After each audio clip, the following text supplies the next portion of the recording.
No filter today. For real. Action. We are the Benchwarmers. Welcome back to another episode where, as you can hear, we have a lot to go over, a lot to discuss. But to kick it off, we have some game week 6 recap. Man City dropping points again, but who cares? Haaland's breaking records. That's all that really matters. Varsea getting 3 points over West Ham. Jordan Pickford, a one-man army to force Liverpool to drop more points away. Manchester United are back, and Arsenal are in the mud. Plus some Champions League action to go over. And Todd Bowley following the Chelsea way and sacking their manager. We are the Benchwarmers. Welcome back to another episode. I am one of your hosts. My name is Eric. Nico Nick. Johnny K. Diego Stat Troll. Josue K. Dyer. And behind the scenes today, Marco. Our crack producer. Cracked producer. A little housekeeping for you. As always, make sure you guys give us a follow, a like, all that good stuff in the description down below. We really appreciate that. A review, and a comment, a rating definitely helps out a lot as well. And let us know when you want to come on the bench and share your opinions because we want to have you here. We want to hear your banter. We want to banter you. And yeah, we need to get some Chelsea representation up in here because this episode is going to be a hot Chelsea one. I just feel it. That's a hot takes. Yeah, that's a hot takes. But do I want to start with the opening question or do you want to start off with the ceremony? Opening question. Hit us with a question. Okay. Question. All right. So just because we have a lot to go, we're gonna try to keep this going pretty steady today. My opening question to you guys, it'd be a pretty simple one. I also saw and got this earlier, but if you could eat one thing for the rest of your life, what would it be? Tacos. Why? Because you can. I feel like tacos are a very versatile meal because they provide all different types of. I'm stuck on the Spanish word, but nutrition. Because you have the tortillas, and then you have your veggies, and then you got your meats, you got your proteins. You texted him, didn't you? You texted him. You texted him. You texted him. Give him your answer. I said Supreme Pizza. Supreme Pizza. I'm laughing because he's like mumbling on that side. Well, okay, why is it Supreme Pizza? Because you got your carbs, you got your veggies, you got your protein. You said Supreme Pizza. You got all of it. And Guy, what was your response? Mine was burgers. Burgers? All right. Yeah, burgers. That's a fun one. You I feel like I might get sick of it, but You got your one leaf of lettuce on a burger. And Yeah, but And one still. slice of And tomato. onion. But still, it's a burger. A ring you of You go onion. with a beef burger. You can go with like a grilled chicken burger. You better be change it up a eating little an bit. impossible burger because, I don't know. Let's not get out of hand here. You're going to run out of I'm cow. trying to think about that. Chipotle bowl. Oh, I had a burrito today, but You see, when you said burrito earlier or tacos earlier, first thing I thought it was a burrito bowl too. actually, yeah, So- that's a good shot right there. That's a good shot. are you picking burrito bowl because of the same concept that you can get everything Yep. from it, or Yep. yeah? Yep. No Okay. one's gonna do anything like Wait, ice which cream protein? or cereal or Marco, what are you gonna do? All right, mine's a little different. See Marco for last. That's Of fine. course. Mine's is sopa de pobre. sopa de pollo. Frijolitos con crema y queso. Simple, Is that what you bro. call it? Simple. And if you do it like caldo sopa, caldo frijol, For those Sopa wondering, pobre? bean soup. pizza soup. Yeah. Where your I- veggies? I used to eat that as a Fuck kid. veggies, bro. You need veggies, man. Bean soup. What do you want? What the veggies do you need? Well, Beans. Beans are not considered Beans are good for your heart. The more you eat, the more you fart. Wait, Mark, do you put tomatoes? Beans, the magic of fruit. The more you eat, the more you do. Sorry. How do you know this, bro? Huh? How do you know? I have a Everyone vast, knows. I have vast, Everyone I knows have beans a the magic of vast, fruit. Database. Database of useless information. Obviously not useful words like database, but yeah. All right, so now that we got the opening question out of the way, I think it's only right to start it off with the opening ceremony of the first in-season tournament that has come to an end after game week 5. Game week 6, actually, because game week 5 wasn't a draw, where Nico and Gat went head-to-head in a goal prediction show-off. And we have a draw for losers. Losers! But yeah, let's start off with the losers first. Hold on. Diego, come closer. Nah. Come closer, Diego. Come on. Let's share this. Let's share this podium together. Where'd you put it? Oh, it's right there. What? Oh, there's a. So I'm gonna pass it down the line, but this is gonna be shared amongst the losers. Drumroll, please. Don't participate. What are you? Dyer and Diego. Hey, you guys put it right It's between each alright. other. Here you It's go. alright. It's alright. We'll hold it to a pride. Listen, listen. The first toilet trophy Listen, awarded. the only reason why I'm happy about it is because I caught up. I was doing poorly first 3 weeks. You're happy And you then- lost? I'm happy that I caught up. He's happy and you that from I shit that to I'm lot not of shit. that I'm not by myself. That I'm not the only turd in the toilet. So you went. Alright, fine. You were fucking shit, and then you're like, oh, maybe he's not that shit. So it's the same thing. You lost. We both lost. So Yeah, congratulations. I was a solid good poop. Yeah. All right. Now, If you're the toilet, I'm just the rim. So we're gonna do that. That means I sit on you. No, you're the toilet itself. this is getting off the rails right Hit now. the- I love it. Make I sure you love guys hit the rated M option Yeah, when yeah, you guys yeah, upload. it. For real. My man has the Spurs stadium 18 right there. plus.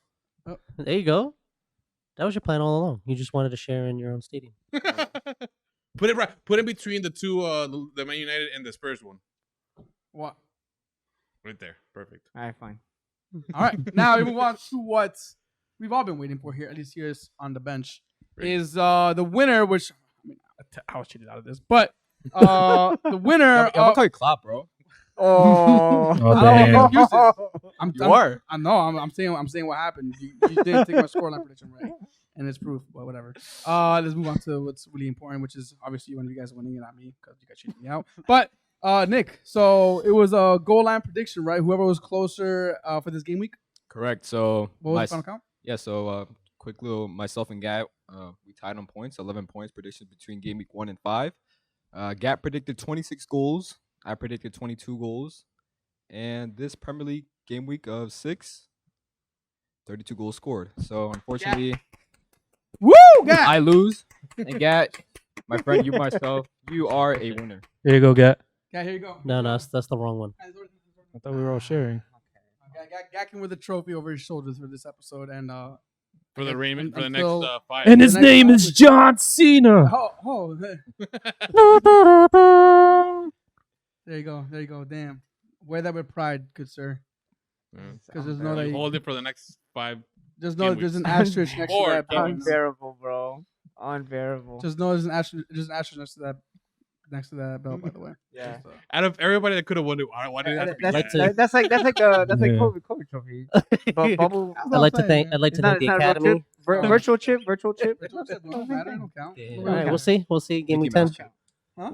Mickey Mouse. Mickey Mouse We'll shit, see man. game week 10. We'll see game week 10. All right. Well, now that we got the opening ceremony out of the way, the opening question out of the way, I think it's right to get into the football Let's get into it, buddy. aspect. Let's All do right, it. You ready? See, senor. All right. So kickoff. We have 3 games we really want to discuss, but real quick, I don't want this to take up too much of the conversation in each game if it does come up, but we'll just tackle it right now. VAR was definitely headlines of the weekend and multiple occasions. What is your reaction? This was for who? This was for the Chelsea game. Chelsea, West Ham. Mhm. Yes. Who watched that game? You watched. I'll go to you first. So, what was your reaction when you saw that?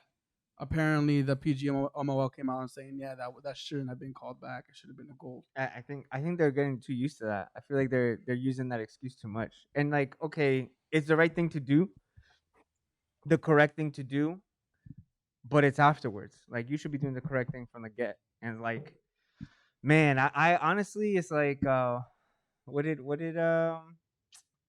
was it that said it? I don't remember if it was Josh or somebody else, but it was like, oh, like he should lift his leg up higher. Like obviously that's in jest, but if you think about it, where else is the player going to put a leg that's trailing behind him after using the momentum to hop over? And I'm talking about specifically what had happened with Mendy on the ground. Mendy put himself in that position. He knew he was risking. And it would be one thing if, like, for example, the studs went into his arm or his shoulder. This is my opinion completely. It'd be very different if, like, let's say he went 2-footed right into Mendy's like rib cage. 1 foot had already cleared him, which I think to me shows enough intent that, all right, he made an attempt to get out of the way. He doesn't have enough momentum to lift both legs and just float over him. So there's going to be a trailing leg. And I would say both in real time and slow motion, it didn't look like it was going to be that serious. Of course, like everything, we do see that it can be exaggerated, or they do anticipate the hit, so it maybe it hurt more than it actually was. Obviously, I wasn't there. I wasn't the one getting hit. I wasn't the one sliding. But still, man, I think for stuff like that, just the hop overs would be enough to give benefit of the doubt. Like, okay, yes, Bowen is looking for the goal. Yes, Mendy is looking for the save. But after that ball deflects, neither of them are in control. So it's a toss up. And I would give it to the benefit of the person who avoided the challenge rather than Mendy who went into the challenge. That's why I see it. So back to PJ and Mo, I think it's an easy way for them to wash their hands of it. Oh, sorry guys, we'll try again. It's like, okay, that's a good commitment, but you've done this already. You've said this already. Multiple It times. should be better than that by now. Yeah. And Nick, I think you were the one that sent it earlier. I forget who sent it earlier about the whole new offside. Oh yeah, the toenail. Yeah. In Champions League today. Were you just trolling when you said game is a game? No, he wasn't. He wasn't. Like, He wasn't. you Come were on, just Nick, trolling, come on, right? Nick. Like, come on. So for those Somewhat. for those who are wondering what we're talking about, just to get some context behind it, who Mhm. sent it? I did. Can you explain to So there was an image that was tweeted out, and it basically, just so that I have it correct, Shakes goal, right? it's Shit. from it was Dude, Schick's it goal. I was like, how they called it? I did not understand. They called it offside, and afterwards, there obviously the images are published of this semi-automated system that basically draws a virtual plane across the field, and it measures and analyzes the positioning of the last defender and the attacker involved in the thing. And because this virtual plane is being shown on the screen, you see basically like a white wall, a white plane. Anything beyond it will show clearly in saturated color. Anything behind it will be washed out in white. And you see the tiniest, like literally, you got to zoom in, the tiniest little speck of black. And it is legitimately probably his pinky toe or his big toenail. And because that was beyond the plane that was cut, which is millimeters at this point, probably even less, it was ruled offside. And I think that, I don't know. I think that Nick really thinks the game's the game. Game's the game. Is there too much intervention now? Like refs are supposed to overturn calls when it's clear and obvious. Clear and obvious. You're going to getting calls offsides for the shoelace offside. It's becoming too much intervention and less football. Do you feel that it's going to continue going this way, or is there some light at the end of the tunnel? No, I think it'll continue going this way. Fucking computers and shit, and robots. And We're all getting that. flags. We're getting flags. I hope so. I called it from day one. We're getting flags. So. Dude, if flags come into play, you need to do like something. We need to like reward you something because we called it from day one. Dude, I will. I don't know. Challenge flag. But either way, like with that system, there is no clear and obvious. Like it's a fucking robot, a computer. Like it's either gonna tell you he's offside or he's not by whether it's his spec or his whole fucking body. I don't know. I mean, on the system itself, you kind of, in my opinion, you can't argue it because that's how it was made to see if the player was offside, whether or not it was clear and obvious. But if you look at it from like a broader like point, I guess, like a whole, then yeah, there is a lot too much intervention into this game. Yeah, I don't think we can blame the technology because the technology is working for what it's supposed to do. It's the use of the technology. All these, again, when they're being called to look at the monitor, when they're not being called to look at the monitor, it's like when's it right, when's it not right. All right, so I want to show you guys this. This is we're looking at the image. This is the one that was in like the tweet that was put out, Jeez. where you see the toenail, right? And then this is the one that was It's you from honestly from you can't even opposite tell. angle. You can't even tell. And you really can't even tell. It's supposed to be that little tiny bit. right You there. can't even tell. Like looking at it from over here, I'm looking at it from right here. I can't even tell. So I think it's one thing to have, like it was different, and I remember us clearly like reacting to like the lines being drawn, but I think this is overkill. Now I guess when Pep said the game is down to the fine margins, I guess he wasn't kidding. Kind of crazy. Kind of crazy. Imagine, well, I think one of you guys commented it, like that being the what's it called, World Cup final, Oh, the decision maker for World Cup final. I'd go crazy. It Man. just ruin it. It ruined like the joy, beauty of what Mhm. could be. I mean, I- supposedly we're having robots as linesmen. The That's World Cup tough. or something. Well, did you see Real Madrid's robot wall? Yeah. That's pretty crazy. What's it called? All right, I just want to ask everyone here a question. Oh God. Oh jeez. Would you rather have VAR or not have VAR? Just say yes or no. No, No. no. Yes. Did you Yes, say yeah? I would rather have VAR. Yes. Wow, it's split. That's it. Jesus. Let's keep it split. Yeah, I Like I know the I know way it look I, at- go ahead. I know it helped Spurs and Madrid a lot, like to win games say and that. goals and When all that not kind of having stuff. VAR? But When not Keep having Madrid VAR. out of your mouth. I don't like VAR though. I don't like it. Like, Never the way, did. The way I look at it, like without VAR, we knew human error was an aspect of the game. We knew it. Like we went into it. Oh, he missed the offside. I was like, all right, you know what? It's human error. It happens. Can they get better? Yes. But now with VAR is like, okay, there's human error, but then there's double human error and there's triple human error because they not only did they get it wrong on the field, they went back to VAR, they got it wrong again, and then they come out after VAR and say, oh no, we were wrong to begin with, so it was actually the right call. So it's like, wait, so what's all this circle jerk for? Just get the fucking rid of it. There's not being if you're still getting the calls wrong, might as well just get rid of the whole thing. It's like taking the same exact exam and getting it wrong 3 times in a row. Exactly. It's exactly it. That's exactly it. So I'm on know. the yes side, man, because although that's true, where you could just be like, yeah, they got it wrong. I know that there are instances and there are decisions, there are plays where any of us, myself especially, I'll speak for myself, I'd be like, that's crazy that actually counted, or like, man, he's clearly like a half a yard ahead, and like they missed it, and like if it's a means to an end where it eliminates those kind of chances, that's why I'm saying yes. So the way Nick asked it, I see why you say that, but I would use VAR for like offside, not that offside. That's kind of stupid. Handballs, and maybe and just goal on technology. Other Red than cards? that, I think I feel red like the- cards, yeah, clear and obvious red Now cards. now it's But, just like, taking that's it too just- far. But now it's just It's just taking it too it's far. just- But yeah, to answer Nick's question directly, how he asked it, I would say I would just get rid of it just because it brings the drama back to the game. I can't take guys sitting It's like that smugness. next to me, Whatever, bro. man. The smugness. Well, bro. look. You know who lost his smugness this weekend? Was Man City dropping more points to Aston Villa. I can't believe that. Now, to me, the biggest story of this is Haaland still. You know, for me all day, Haaland all day. Like, you feel me? Haaland all day. Bro, I stood 10 toes down in here saying Haaland. Oh, shut the fuck up! Shut the fuck up! Because Bro, before Haaland came did, over, I did, I I was did, I always I said Haaland over Mbappe. You know, no, Haaland, he's not gonna make it. Bundesliga tax. I did. And then Haaland came over, like, oh no, maybe yeah, Haaland, yeah. No. And I wasn't going to oppose the guy. I didn't want to wish him good fortune at Man City because I hate Man City. But you know what? I love the player and I respect him. And I'm giving Haaland props. And you're over here saying, nah. Fuck out of here. Well, where are you since day one? Bro, I was there since day one. I was there since day and you one. switched up. No, I switched for Man City. For the purposes of Man City, I didn't want him to do well. If you went to I said the same thing. If you went to like I don't know. I feel like a 50-50 from Eric right now. Like you want him to do well, but you want him to do poorly.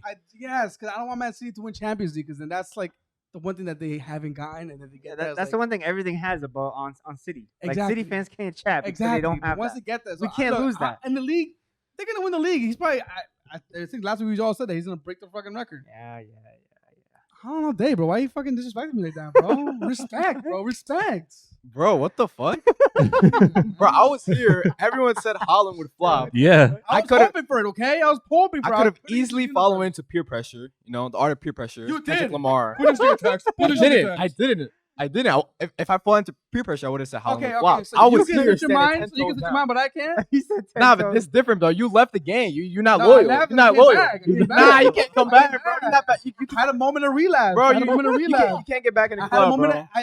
I drank a little bit of the haterade, and I Spit it out. I feel you on the haterade, though. I feel you on the haterade. I had something to haterade. I didn't want it to happen, but it's, you know what, man, I'm just enjoying it now. I'm just enjoying it. That's what I said, guys. Enjoy this moment because 10 years from now, we're gonna look back and be like, yo, this guy is breaking records, and we were in the middle of that. We were doing this podcast when that was happening. So He'll still be breaking records in 10 hell years. yeah, bro. That's what I'm saying, bro. I don't know. They hurt. I can't wait for the first injury, bro. I can't wait. I can't wait. crazy, He's gonna be happy I can't wait. once Man City starts flopping and He's gonna He's sit gonna- again. If it means Arsenal win the league, then all day, you know. But like, He's gonna make us say, "See, I told you Haaland wasn't gonna do it." but no, did I? Like, Man City dropping points away to Aston Villa, who have been on a pretty rough run of form. Stevie G, Nick gets the best out of his men. I noticed he used the news. I didn't watch the game, but I did check the football lineup. I noticed he used Jacob Ramsey as a 10 behind Leon Bailey and Ollie Watkins. That's pretty much it. I didn't watch the game. Maybe it's like a new setup going forward because I think he used Kamara, McGinn, and then someone else in the midfield three, and then Jacob Ramsey ahead of them, which is interesting because Ramsey isn't like a natural 10. He's more of like late run into the box, proper box to box 8. But I mean, who knows? Jared Ark back up. We back up. Psych. He's still ass. Terrible manager. Guy, I feel like you watched the game for fantasy purposes. I didn't actually. You didn't? Oh, I didn't. Did anybody see the Coutinho situation? I did. You saw that? I saw that part. That shit was a beautiful goal, Do you man. think that if the ref never blew the whistle, that would have gone in? Yeah, because it was pretty You far. think? I mean, it was 'Cause- pretty far away from Nah, Ederson. City players stop playing. Yeah, but stop This is- defending. That's my only argument. But it was a That. Coutinho goal. But it was such a It Coutinho was, goal. it was a Coutinho shot. It was a Coutinho goal. When I saw him posting up from there, I'm like, oh, this is his goal. Like this is the goal he scored plenty of times for Liverpool, and we'll miss a sitter in front of goal, but he'll score this one 100 times. Yeah. So I mean, yeah, I think he would have made it. I think like it would have gone around the 2 defenders easily and behind Ederson. So that's just my opinion. It was a fucking screamer of a goal, though. We'll say that. But yeah, Man City dropping points. The title race is on, man. It with everybody else dropping points, we would assume that Man City would just take advantage of that and just leap forward like they always do. But this season is a little bit different for a lot of teams, it looks like. And a lot of teams like Liverpool, who are having a pretty rough.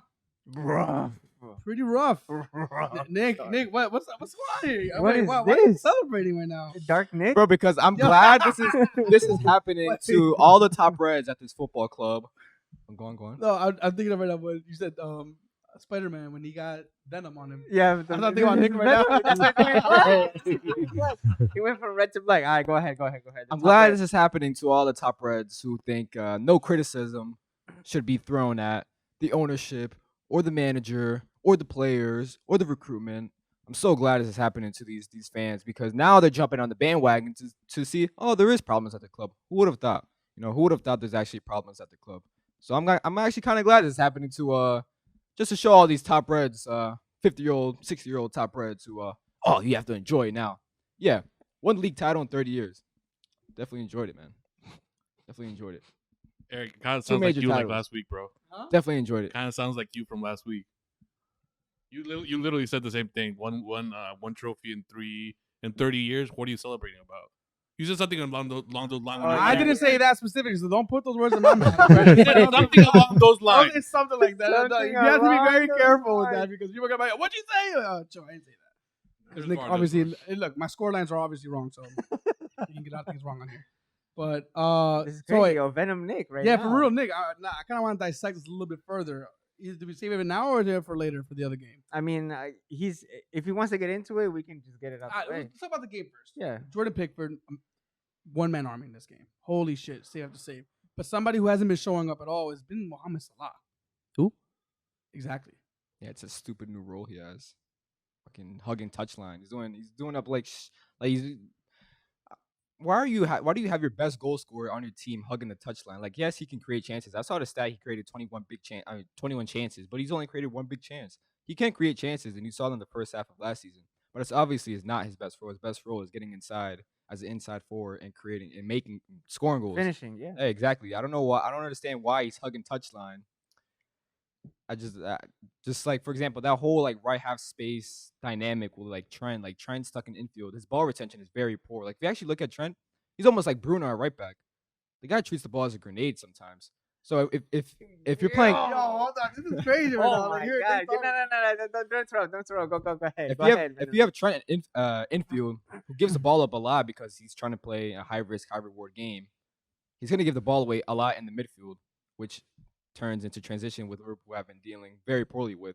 And then Salah hugging touchline, which clearly does not benefit him. All just because to have the right center mid, whether it to be overlapping. For example, like Harvey Elliott.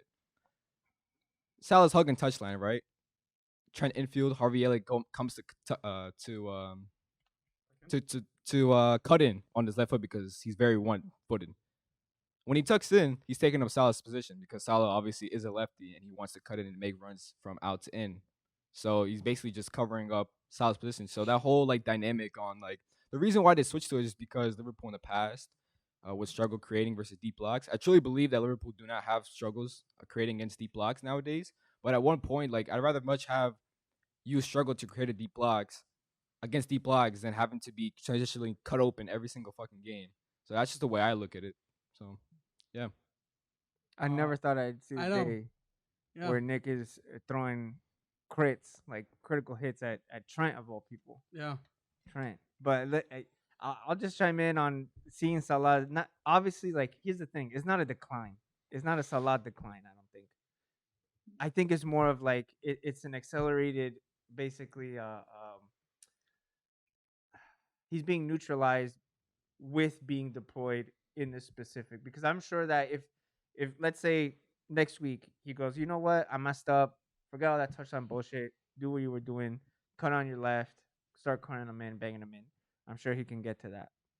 I think though that, and I read this already, that what do you feel? How do you feel, Nick, about the idea of this is basically reaping the rewards of a stubborn manager? How does that make you feel? It's very true. This is actually a quote from today's game. Let me actually pull it up. Very interesting. Very stubborn manager. Caristito. Yeah, you know, he came prepared with receipts. All right, so this is Jurgen Klopp after Liverpool's 4-1 loss away at Naples. He says, We'll touch on that. the high line is only a risk when we don't have pressure on the ball. We need a high line. The problem was we didn't get close enough to them to put them under pressure. So the reason why you play a high line is to just basically compact the space in midfield and squeeze the opposition midfield with the midfielders pressing like animals. He really expects the likes of James Milner and Harvey Elliott to constantly, effectively, and efficiently press.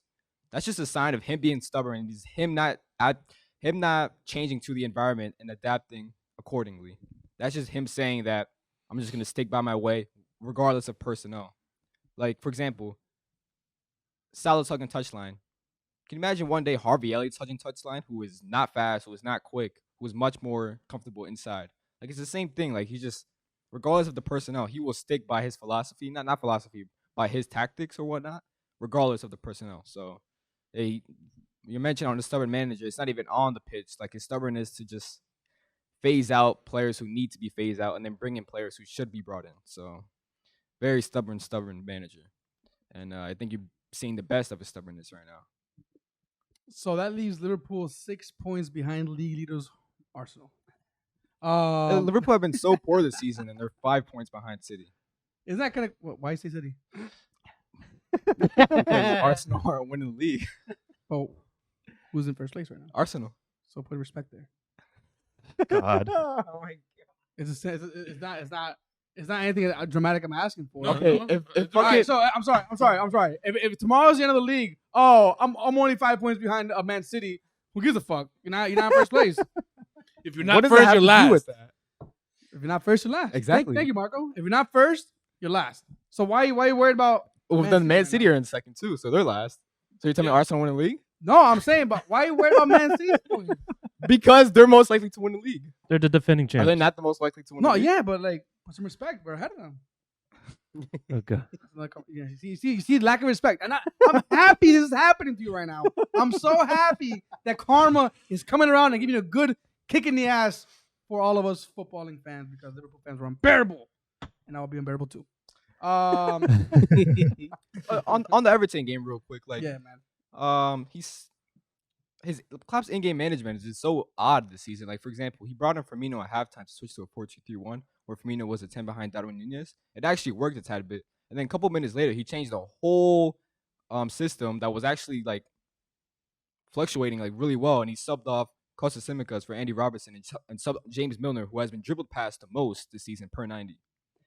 And you saw that. You clearly, like, if you think Trent gets targeted, imagine what James Milner, like, fucking 37, 38-year-old James Milner, who's playing up right back, like, I don't know, it's very odd in-game management. And the whole, like, scheme where he plays, like, Harvey Elliott and Fabio Carvalho is, like, double eights. It's very odd because it just leaves Fabinho so isolated. And then he builds up in a 2-1 build-up shape. And then he utilizes Fabinho as the 1 and 2-1. First of all, Fabinho's pretty poor on the ball. Not poor, but, like, he's very slow on the ball. Second of all, when Liverpool lose the ball in transition, he's the only one defending in midfield because he is that one when they build up in 2-1. So it's very, like, shocking in-game management. And there's, like, reluctance to, like, adapt accordingly. I've always been critiquing of like Klopp of his in-game management. Not even this season, but in season before, his substitutions and his overall. Like, for example, like Thomas Tuchel, we'll get on to him, but he's an elite in-game management. Like, that game against Tottenham at Stamford Bridge, like, the amount of times he just changed his formation, he changed his tactics is elite.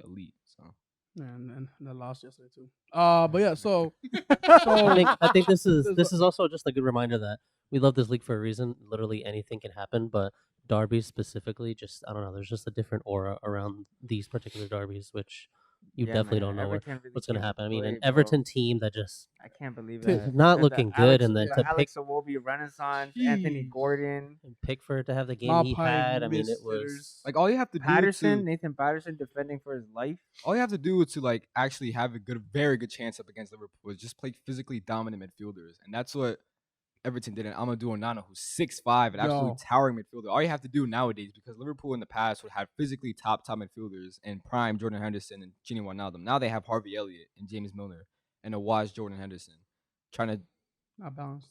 exactly. There's just like you can easily overrun Liverpool's midfield easily. Very interesting. Very interesting. But Liverpool on a little rough patch right now, I guess you would say. But I think something that kind of stood out to me, which you were saying right now, is a stubbornness with Klopp. And I think that's a great way to transition to the next game, is because I don't see anything stubborn at all with Erik ten Hag. He's not playing his football, but he's playing winning football. You said Klopp is sticking to the way he wants to play with the wrong players. Ten Hag probably knows the players that he has isn't what he wants to do with, but he's getting really good performances out of them. 3-1 United versus Arsenal. Yeah, I think it all starts from what I said, a couple podcasts ago, just the way they reacted after the Brentford mauling, and the whole running extra kilometers, and Ten Hag being the one that actually suited up and actually ran it with them. So that for now clearly has been the turning point. So now he has the support of the players. The players now see him as, oh shit, okay, he's definitely shown that he's here to rise or fall with us. So let's see what we can do. And now we see it all over the pitch. I mean, you see defenders just running at each other, high fiving, Yeah. just even simple like tackles, and it's great, just the energy you see now on the pitch. And Don't celebrate too much. Just be careful. Oh, you're United. You can do that. But I was nervous the entire time. I mean, you guys are on a good run, so it was just overall just a great game to watch. Yeah. I was happy, man. I was happy just to see that it was a good game, that it was a competitive game, and that afterward there was specifically on how Ten Hag approached it, with building up quickly, with attacking at the right moments, and then bypassing what. Because here's the thing, Ten Hag knows that Arteta has a squad that is technically better than United's right now. They have players that are more gifted on the ball. They have players that can distribute the ball. They have players that can implement probably a tighter formation in terms of creativity, chance creation, build up, all that stuff. And because of that, all right, so what we're going to do is that we're going to take route one, not route one soccer, but route one between passing all of that.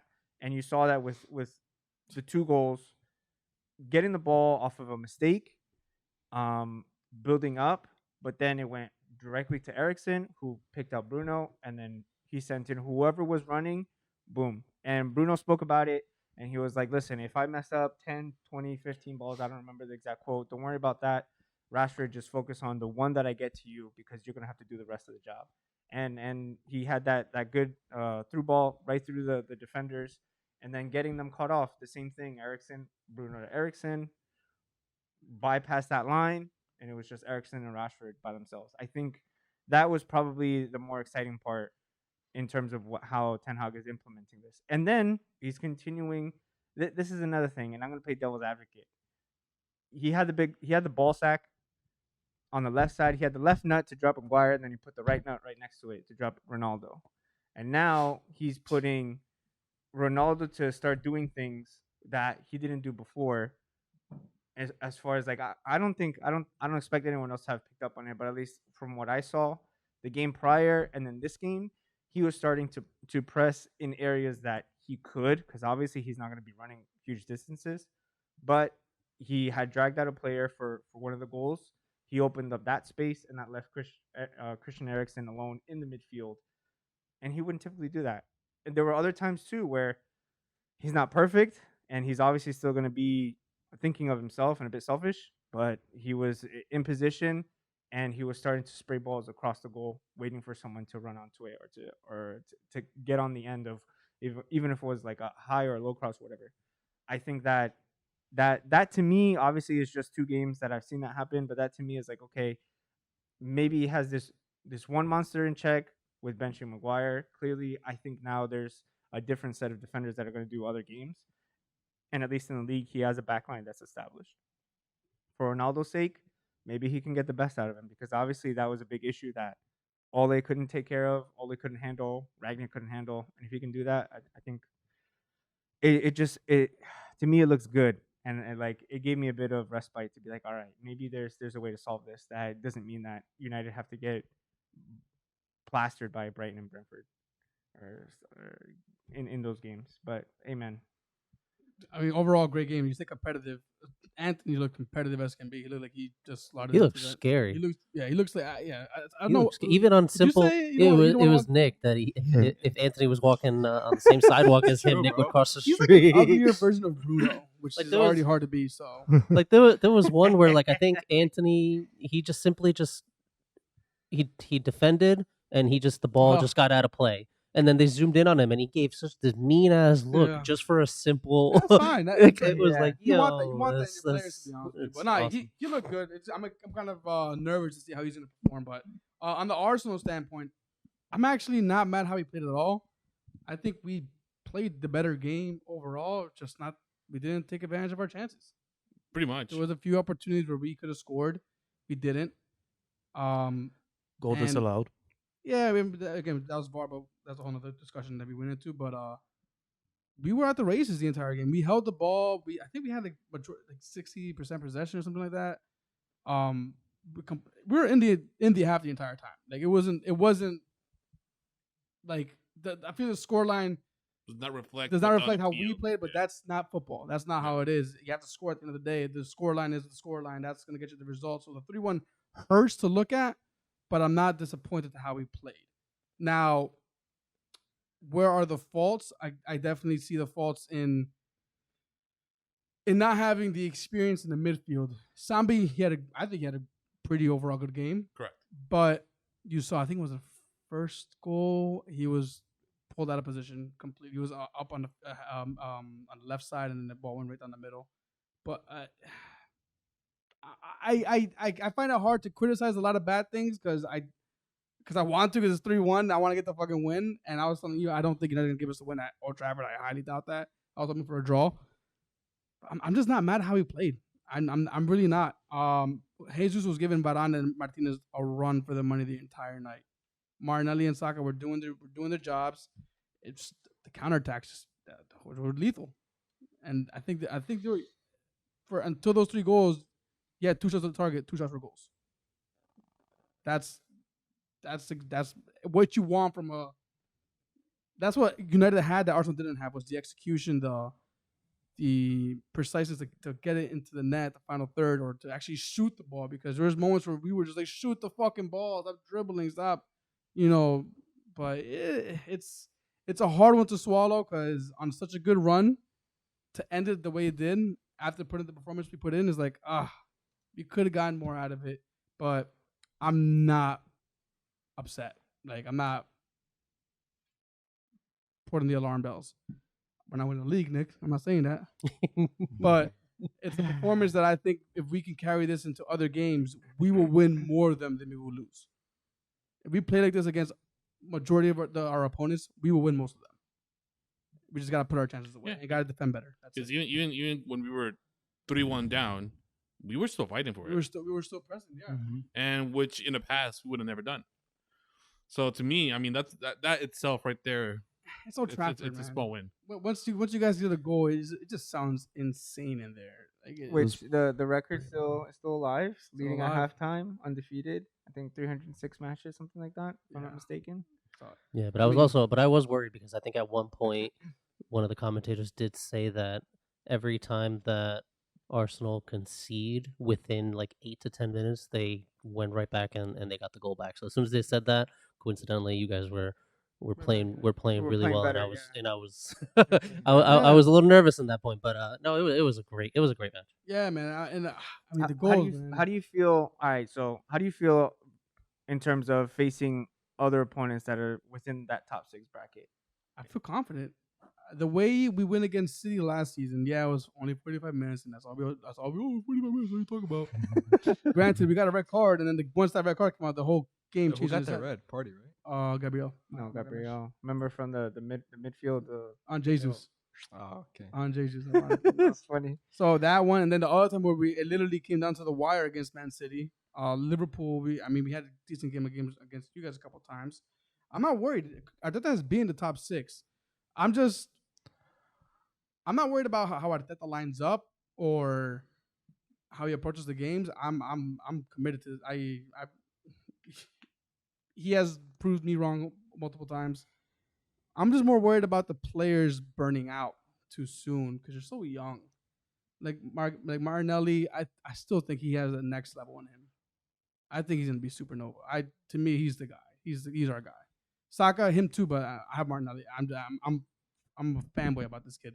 But Saka, he got a goal, but he's starting off kind of slow. He would have gotten the assist for the Martinelli goal, but regardless of the fact, I don't know. I'm just worried that the burnout could be sooner rather than later, and if that doesn't come, then I'm not really worried about facing any of the top 6. Honestly, I think we have the energy and the skill to go up against them. Honestly, I don't see another. I would say front 3, specifically front 2, like Jesus and Martinelli, where they can just consistently press you non-stop. Like that must be the most annoying thing to go up against as a defender. Is somebody who is constantly just trying to pick your pocket, bodying you, shouldering you, cutting off the angles. As a defender, it's a nightmare. So I'm not really worried about going against the top 6. I'm actually kind of looking more.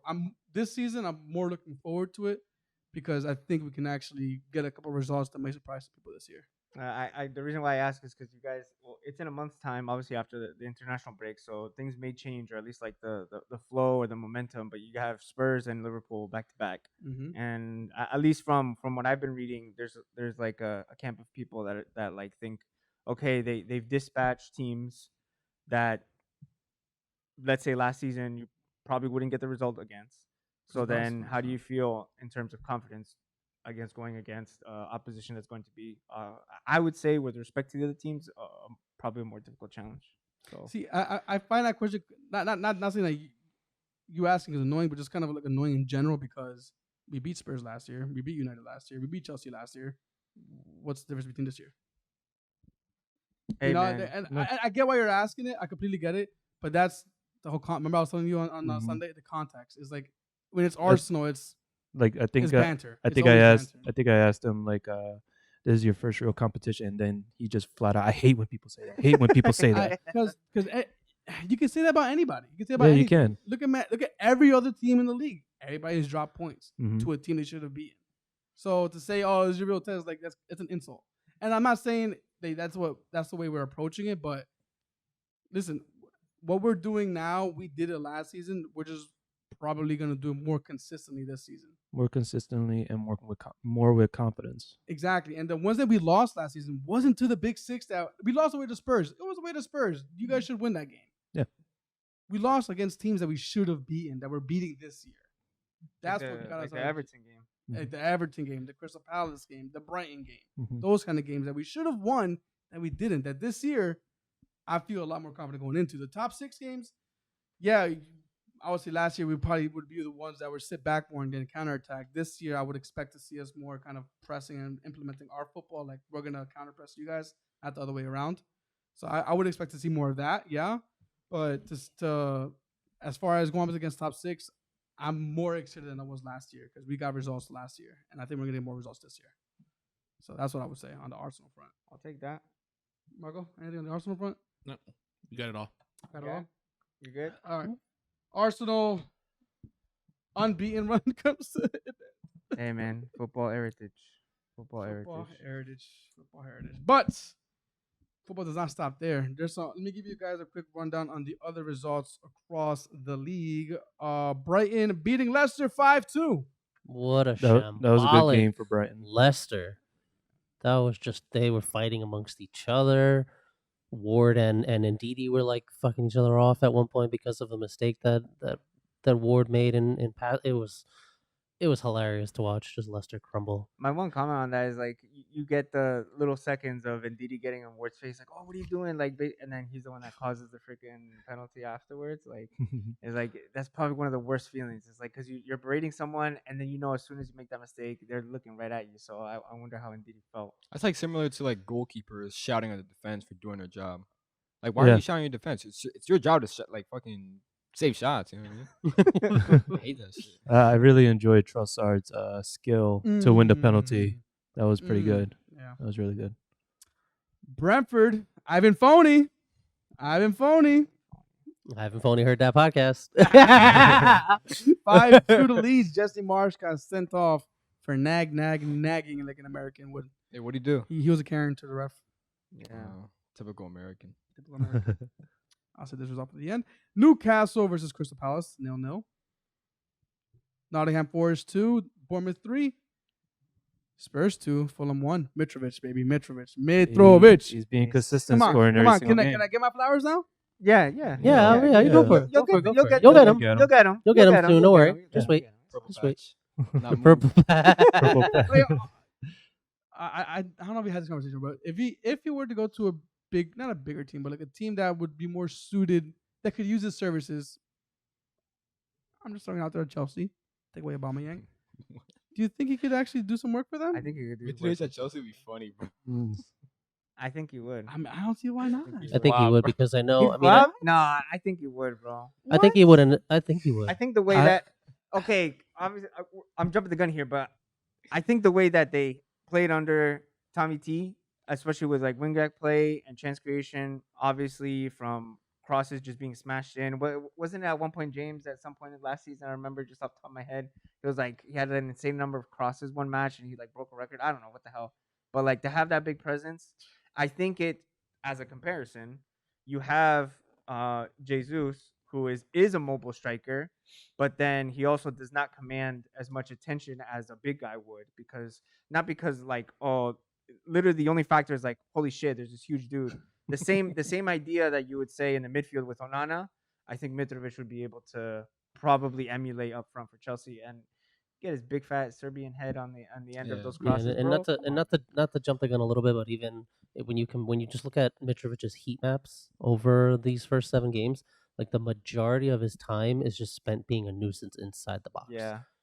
And that's just nuts. Well, I mean, he would be better than And he's Aubameyang. still top for. I mean, come on, No, man. he would, Well, but Aubameyang- it'd just be funny Aubameyang's if a he merc, were to bro. go to Chelsea. Aubameyang's a merc. Yeah, for real. Arsenal tattoo wearing a Chelsea Let's jersey. go Fuck Blues. that. Yeah, should have played under Thomas Tuchel, huh? Aren't you? Bird. Hey, let's go, I you can't Blues. wait. Hey, Wolves we're gonna play one. together. Let's go, you Blues. I'm looking forward to playing together. Let's go Bird. Blues. My man went to the game sack. That's what he won. Wolves 1, Southampton 0. And we were just talking about them. Chelsea 2, West Ham 1. I get me touched on that. But yeah. All right. Now we got Champions League football. Woo! Champions League is back. I know we gotta talk about Champions League today, but tomorrow's the greatest day. European competition. You heard? Let's go all my day. goodness. Thursday football. Thursday football. Nobody's is where gonna be it's watching that. Was this So- fucking NFL or some shit? Thursday night Hey, football. We're in we're in the United States right now. Come on. Come on, It's all about bro. Thursday nights. Yeah, bro. That's why we wanted to join Europe, Cronky. You know. Come on, bro, John Henry. Come on. What's up? Do you guys This even year, know bro, who your we- save us a spot, bro. Say what's up, spot. Do you guys even know who your opponents are tomorrow? I can't pronounce it. Zudic. Zudic. Oh, I was about to say the fucking Wi-Fi password, bro. Nah, not yet. What about United? We play Sociedad. Real Sociedad. That's gonna It's gonna be be a good good. game. Oh, David Silva ball? They are ninth. That's gonna be a good in game. the No, La Liga. no more Isaacs. That's one less Yeah, thing we no gotta more worry about. Isaacs, Well, anyways, Champions League football, like you said, started this week, and A couple of good matches and surprise matches in some group stages. I was just gonna start from Group A. Ajax beating Rangers 4-0. Mm. No And Ten then- Hag, no problem. For real. For real. No. Brand new team, no problem. Bro, didn't they lose like 8-9 players? Yes. That's crazy. They Yeah. had like it was basically like the 11. It was like X. Yeah. Everybody I think Haaland was there too, by the way. So Mm-hmm. shout out to him. Before I go to the other match from Group A, in Group B, Atletico beating Porto 2-1. Club Brugge beating Bayer Leverkusen 1-0. So what's up with this Atletico match? Dude, Yeah, man. what happened there? So I was on the guy watching it, and I was watching on the Golazo network, so they go through each game. Oh yeah. So I'm like watching, all the games are ending, and then I think we had 9 minutes overtime. So I'm like, oh shit, let's watch it. So Hermosa subbed in. Even the commentators were like, Hermosa coming in, did he get a goal? Doesn't really make sense. Why are you bringing him in?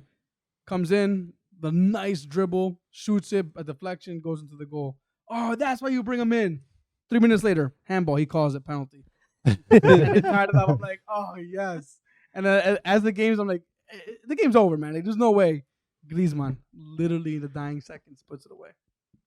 How did he score that? I It didn't was see so- Back post header. back Back post header. post Yeah, header. it was 90 Oh, plus, 90 Axel- plus 11. No, I think it was a set piece. with 4 and then back across. Axel Witsel headed back, Yes. and Griezmann was there. You know, don't ever let 2 headers in the box. It's Yeah. probably gonna be a goal. Yeah. And I think Always. Axel Witsel is probably one of the tallest players in the Yeah. pitch. So But nah, it was so funny because most why do you put him in? He scores the goal. Oh, that's why you put him in. 2 minutes later, oh, he caught a penalty. You should have put him in. Yeah. and it was a handball too. It was a handball. It was bad. He's like swatted it. Like I don't know what the hell he was doing. I think You I think- think you he think- lost his balance and like he was trying to get his balance back, but he accidentally hit the ball. It but wasn't still. something where Yeah, like there's where like nothing accidental about you don't that. think the goal went to his head, or he's like, nah. He did it. He pulled a Suarez like this ain't going in. I think a card for that too. Actually, He did. I think he did. Yeah. Well, either Uh, way, What else we got? So Barcelona, Lewandowski scoring a hat trick. against the Against Czech, nobody. against the Victoria Czech, Plzen. the Giants from Czech Republic. No disrespect to 5-1. them, but Three okay. is he like the first player with a hat trick with 3 different clubs or something like that? Or some dumb stat. He- he Yeah. has he 6 did- UCL hat tricks. He did surpass Benzema Has with that surpassed- hat trick mhm. for Jeez. UCL goals today. Unfortunately, Benzema walked off with an injury, I think, Was it yesterday in- too. yeah. I think so. Yeah.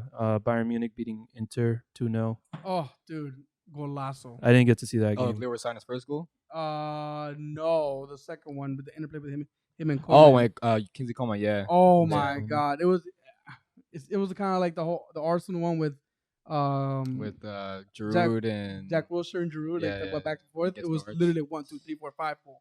It was Wait, that was Bayern's second goal. Mhm. Apparently, it was an own goal. Chef's kiss. Oh, was it? Yeah, they counted it as an own goal. Yeah, they did. Oh yeah, it went so- off one of the Indian defenders. Oh, So, I guess not a nice goal. nah, beautiful goal. Sporting beating Eintracht Frankfurt 3-0. Spurs beating Marseille 2-0. That was a good game. Richarlison's debut, Champions League debut, It took you guys scoring a, 2 it headers. took you guys a lot longer than it should have It to score it against should a have. 10-man Marseille. Yeah. Man. I can't mean- wait to Spurs play Marseille at the Velodrome.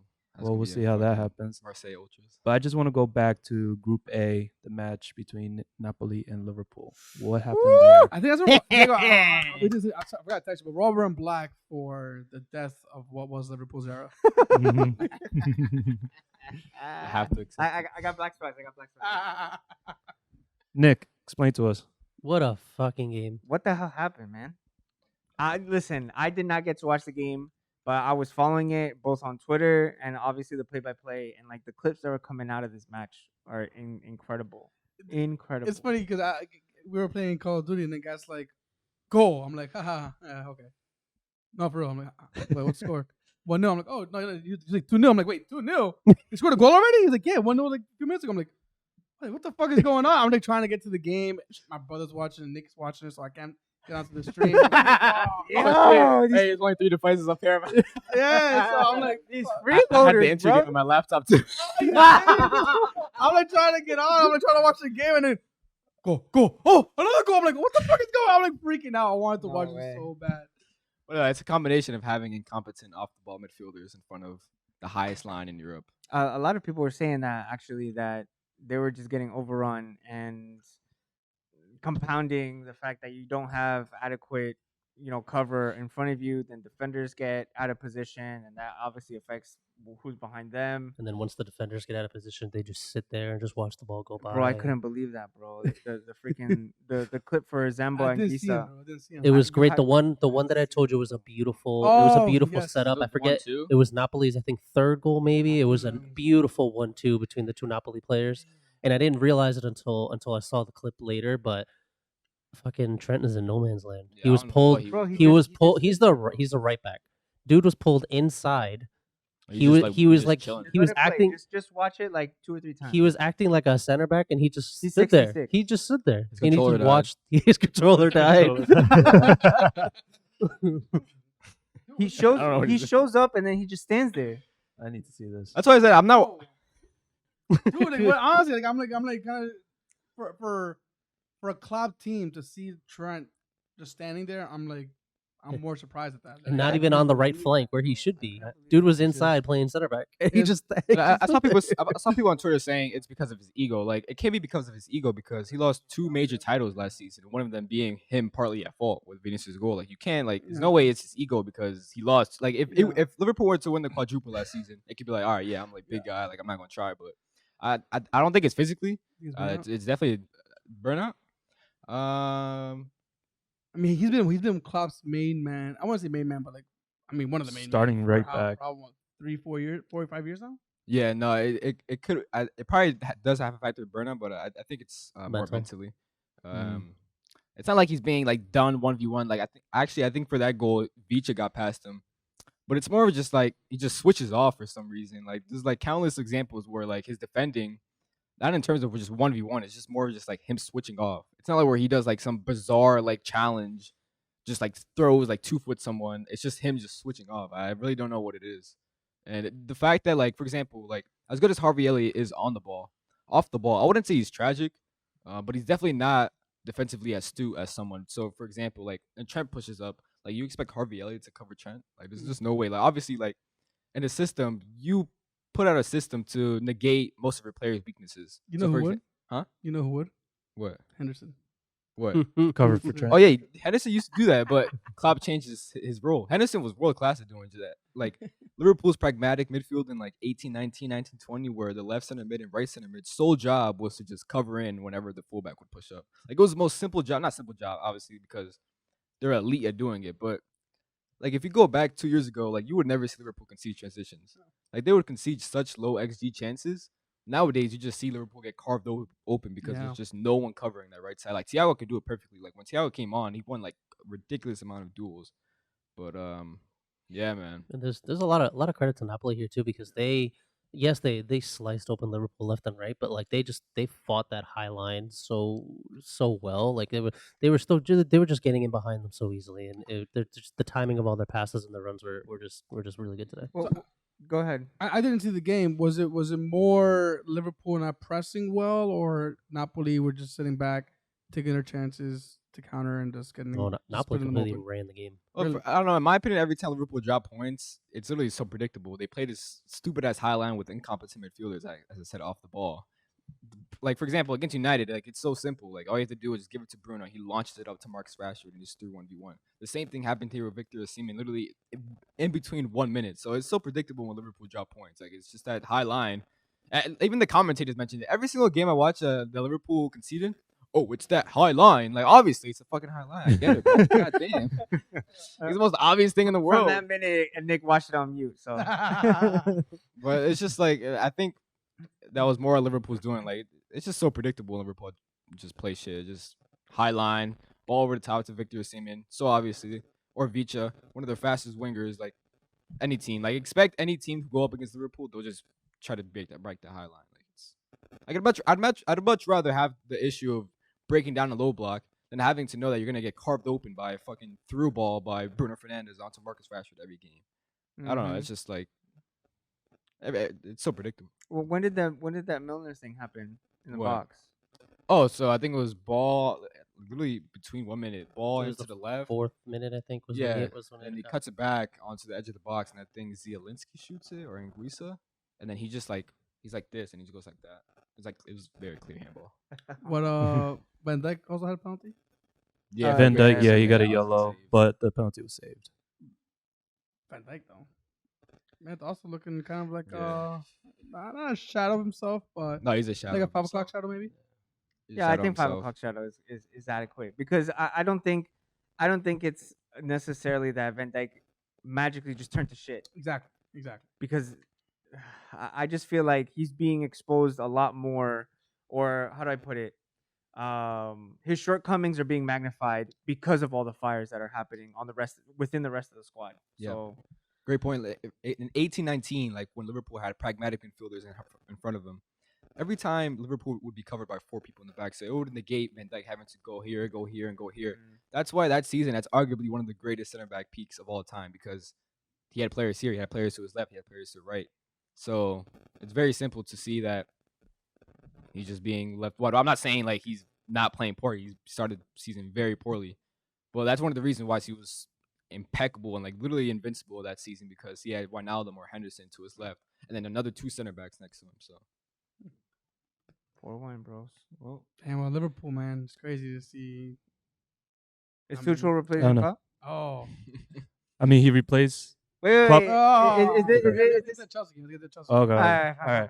So first of all, other fixtures: Benfica beating Maccabi Haifa 2-0, PSG and Juventus 2-1. Fucking what a Sergio Ramos goal. and Perez get into it. Oh, they did? Mbappe They did. did. Sergio Ramos grabbed ex-teammate from PSG by the throat. I don't know what happened there, but I saw a card? picture of it. No. I saw Neymar got the assist to Mbappe. That shit was Yeah. crazy, bro. Haaland still scoring goals in Champions League, 24 now. Yeah, 2, right? Yeah, 4-0 against Sevilla away. So that's 20 goals in 25 games, or am I getting that reverse? That's crazy, dude. 25 goals in 20 games? 20 games. There's Yeah. like some stat that Right. Ronaldo at the same age as Haaland right now had 0 goals. Yeah. Mhm. 0, and Messi, then I think, Messi had had like 10 or something, I saw 14. 8. I remember seeing. That's 8. I saw wild, y'all. dude. That's wild. Dortmund beating Copenhagen 3-0. Shakhtar beating Leipzig 4-1. Shakhtar, yo, Modric, bro. That kid I is didn't- He looks nice. he Was Timo Werner playing? Because I don't know. I don't even No. know, but not. It was a complete demolition, honestly. I just found out about this kid because you were linked to him. I'm like, let me look into I him, saw and then, too. bro, it's like He's he fucking is rapid. He is fast. Good to jeez. watch. Good to watch. And Well, honestly, like quick on that, like the Eastern European, like is getting like a lot of like nice talents coming out, like Serbia, like Georgia with Vicha, and then obviously Ukraine and many other Eastern European countries. Because back then, like you would never see like the only one was like probably Pavel Nedved and like fucking Stoichkov at Barca, Berbatov. Now you see like a multiple of like Eastern European countries to like actually prosper with talents. Like Serbia's team is nice. Mhm. Like they have a lot of nice talents there. That's why I pick them to move on from the World Cup. Fair So, enough. Madrid, like you guys said, Benzema injured after the 30th minute. Hazard coming on. Apparently, he had the game of his life. 3-0 win against Celtic. Milan and Salzburg draw 1-1, and then Dinamo Zagreb beating Chelsea 1-0. Then the next day, what happened? Dun, dun, dun, dun. Wait, before Sack. I want to. Who's everyone's Champions League favorite? Who does everyone have winning it? Ooh, PSG. Favorite? No. Oh, who do you have winning it? Who do you have? PSG. I have Madrid going again, bro. No way. Nah, way. I think they have I think How are you gonna say Madrid after the way they won it last season? I It was think- such a fluke. I think no. I think they have it in them, bro. Fluke? No. They shouldn't have won those last 3 games, but they won it. Look, I'm sorry. Okay, I'm not saying they shouldn't have won those last 3 games because the way they played, they shouldn't have won them.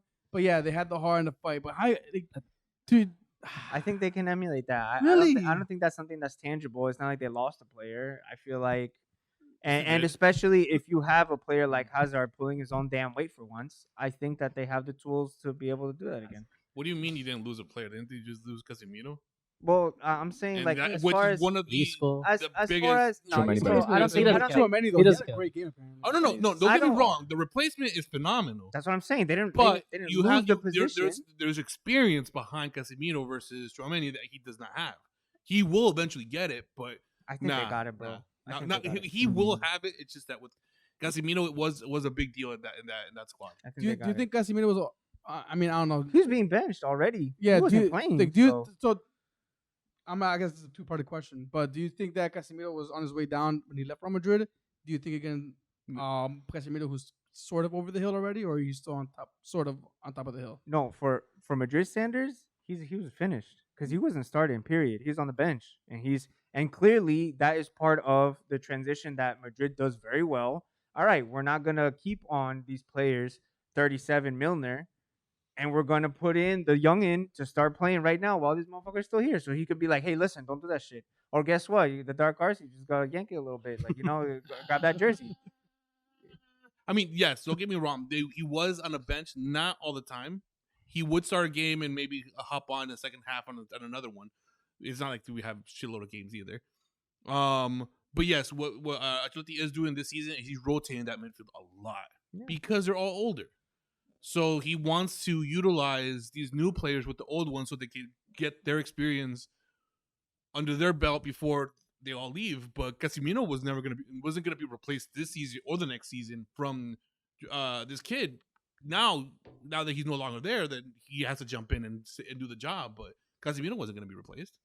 He can't be replaced. He's one of the best, if not the best, in my eyes. Midfield. So then I would have to rephrase what I said and not say that, like, okay, instead of player, we can talk about position then, because positionally they have cover. They do have cover. But the player himself, I'm asking you the player himself. Do you think he was already over the hill when he was leaving Madrid, or do you think he was still like at a prime age where he can give you a Champions League result? Oh, I think he was at prime age. He could give it a Champions League result. Still, yes, without a doubt. Okay. I think Man United got very, very lucky with that signing because he left like he won it all. He's literally won it all. So now he wants a new challenge. That's the reason why he left. Yeah, he even said in an interview he has 5 Champions League. Like he's not going to be playing. He has 2 or 3 leagues. Yeah. No, he wants a new challenge, new league. So well, Madrid though, they know when to release players. Like they did it perfectly. Papa Perez did it perfectly with Ronaldo, Sergio Ramos, and now Casemiro. Casemiro is still top. Yeah, Marcelo's. Yeah, Marcelo. They just know when to release players at the right time. Varane. And, Varane too, and very key players at the right time. Yeah. And they have no shame in releasing key players. It's a business at the end of the day, right? Yeah. But, all right. Any other? So Chelsea, right? yeah, Chelsea losing Damn. So Chelsea. at Dinamo Zagreb. And what Wait, happened? no one answered my question. Oh, what was the question? Who does everyone have winning I Champions said League? Madrid, and Oh, we got I sidetracked. was gonna say Man City. Yeah, I have Man City as well. I was gonna say Man City. No, come on. You know what? I'm Come on, a 4-0 win at Sevilla. Okay, but they're dropping. We see that they're dropping points to Villa, bro. They still don't got it. Okay, that's a whole different league. That's a whole different competition. They don't got it down pat. I'm gonna back my boy up too, Haaland. Go Man City. Yo, you went from haterade to Kool-Aid like in 1 week. Bro. Come on. We briefly touched upon this in the past, and I know he's gonna get mad at me as soon as I say it. But the addition of Haaland, man, it has to be City. I wouldn't say it has to be City. Is this guy United? Like, are you guys? Can we do a background check? Just pragmatically, Well, they are every year, but for me, in my opinion, this is the best. That for 6 I know. years, like, but this is like, I think this is their best year to win it. Like their best setup to win. It's like they just like they were like already. Wow, that's strange. I'm well-oiled pretty sure someone machine. said that in 2016, 2017. I feel like Like it's Haaland is a the Champions League player, bro. The expectation so was of Aguero. Haaland So coming is into this KDB. season. Nah, Aguero's not a It's Champions League different. player. It's different. This was think of Man City as a well-built motorcycle, right? Like it's fucking an R6. That shit fucking flies. Okay, yeah. Haaland is jet fuel into that motorcycle. Pretty much. So that shit literally flies. Or it can Bro, explode. Now there's jet fuel. Case in point. Case in point. I got Paris. I've got Issi Paris. Paris. Kylian Mbappe. PSG. Magnifique. Yeah. But You're the going GM PSG? He's gonna respect the GM. PSG. But you're saying City favorite? Man, Sell out. I'm on Neymar. Madrid. City favorite? Neymar PSG. Ballon d'Or, baby. 2020. Okay, and you're saying- I'm with your Neymar too, though. With your Neymar too, though. Okay. Brazil World Cup PSG champ. All day. And you Man think City. you think it's Man City, bro? I can't believe I love the fact that you think it's Real Madrid, though. all these Thank you. Judases. Who's everyone's dark Brutus. horse? The dark horse? Dark Bayern. horse, Spurs. Bayern for not a me. dark horse. Why'd me, you it's say Bayern. Spurs? You heard. Did you guys see the- Mane's gonna take him to the end. Watch. it could be Bayern. It could be Bayern. That's But not I a was dark gonna- horse though. I was gonna bring up that. Did you see the clip of Clint Dempsey when they asked him the same question? He's like, "Oh, who's your dark horse?" And he said Spurs, and Henri couldn't contain himself.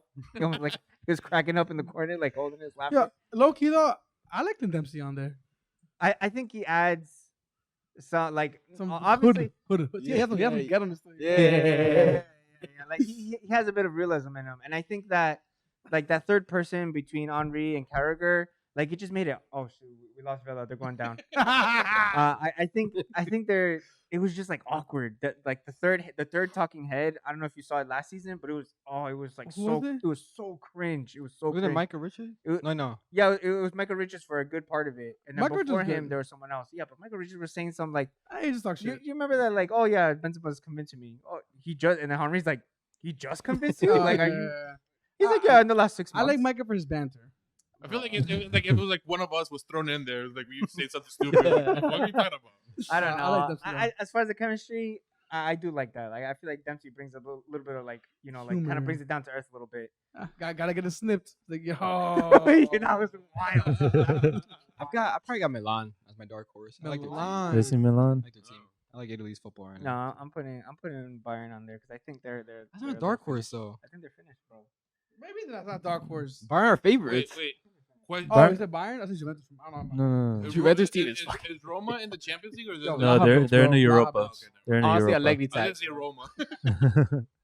No, they're in Europa. Let me see. Who am my dark horse? Man, that's Well, hard. hey, is Barca considered a dark horse or no? I wouldn't say nah, so, man. I wouldn't With say Nah, the- they got a so. good team. They got a good team. Yeah, with the money they got. They make good signings. They Escaping financial fair play. I'm gonna go Shakhtar. Shakhtar. Bro, they Donetsk? got that war going. They I'm gonna go gotta Ajax. bounce back. Ajax. Bro, Bro, Ajax would be Yeah, that'd be yeah. bad for your manager. Yeah, It would. was a good shout, but no. it would, but Why not Benfica? I think Benfica is a good dark horse. I'll be a bit more realistic. who replaced Darwin at Benfica? Since Bayern is No, they have some dude Gonzalo Ramos, and then I think some kid named. Gonzalo Ramos. He's been on I only smoke. know that dude because he's on FIFA Career Save. He's been on smoke. FIFA Career really, you know, I'm just I'll- gonna. No, I'll we make- didn't even talk about Chelsea yet. No, augments your. no. I mentioned their loss, and you guys get because into this. because I think like naturally no one gives a shit about Chelsea. We want to talk. I just care Chelsea, about bro, Todd come on. Bowley following the Chelsea way. you Yeah, know? I mean, it's the history You're of the fired. Chelsea. Oh, for real, you're Like fired. fucking stockbrokers. You're fired. Yeah. we all woke up at 6 a.m. and what do we see? Tuchel. Who's go the on. first one that saw it? Jeff. Jeff. Jeff. So, all right, Jesus. all right. So Hey, Hugo let- commented. let's, I'm like, what the fuck are you up at 3:00 in the morning, dude? let's talk about this real quick. So they lose 1-0. I mean, horrible performance, honestly, overall. It was bad, bro. Bad. It was bad. It was bad. They have the compilation fail reel for Ziyech on that game, That was Two worse than free kicks Bakayoko. back to back, right into the wall. bro. Jeez. Terrible, bro. Sterling was I don't know what the hell Sterling was on this time, and like Alba had a shot on goal. and he Yeah. passes it back. yeah, Yes, thank you. Do you He's remember- secret agents? Oh. You remember that chance away at Everton last season? Wait, with him? Aubameyang? Yeah. Well, When he was- I don't when think he passed it up, scored but he just completely scuffed it or some No, shit. I think Like, he away at scored it and it Goodison? was offside. No, away at Goodison. He completely scuffed the whole shot. And it was right in front of him. But Aubameyang's known for that. But either way, yeah. I forgot. let's move on. Chelsea. But Chelsea, man, losing 1-0, horrible performance. I gotta watch the highlight reel. Actually, that's funny. You're getting a highlight reel of all the bad stuff because there's no good stuff out of this game. That can't be right. What? Did he really play in that position? Who? Yeah, they play Fofana. Fofana as a center back? yeah, Yeah. center back, of Yeah. course. And he was $300 even, mil. how much? So how much? 300? That's obviously 300? that's US dollar, but But 300 mil was spent on that defense. on defense, yeah. If you wanted to do, pound sterling, closer Alright. to 200, 250. So I think we could take this conversation two ways: either about the game itself, which we kind of know what it is already, or the sacking. We're gonna double down, bro, because I think Chelsea fans are spoiled, bro. Can you believe that? I can't. Nah, I can't. I can't take this talk of like, oh, we were doing badly, like, and I've seen it. Like, I've seen it on Twitter. I've seen it like all over social media. Nah, he was doing bad. Like, bro, you guys just okay. Does anybody favor the sacking here? No. No. Like if you're obviously not Chelsea fans, but like does anybody understand? Does it make sense to I you? don't. I no, don't. it doesn't. I Absolutely don't. not. Especially like it makes it worse that the money was spent. Yes. I think Yeah. that's like what compounds it. I think you can double down on that because okay, Tuchel maybe was getting it wrong, or maybe he didn't know, or I don't know, whatever. He lost his notebook like Nico has of all his like freaking formations and stuff. He's like, oh crap, I don't remember 3-4-3 wingbacks. Was James a wingback or a center back? Oh, right side. Give it to Todd Boys, he can learn football. Yeah, exactly. And then you get this windfall of cash, all of these players, all these defenders, Aubameyang on deadline day, and it's like, after all that, you gonna let him go?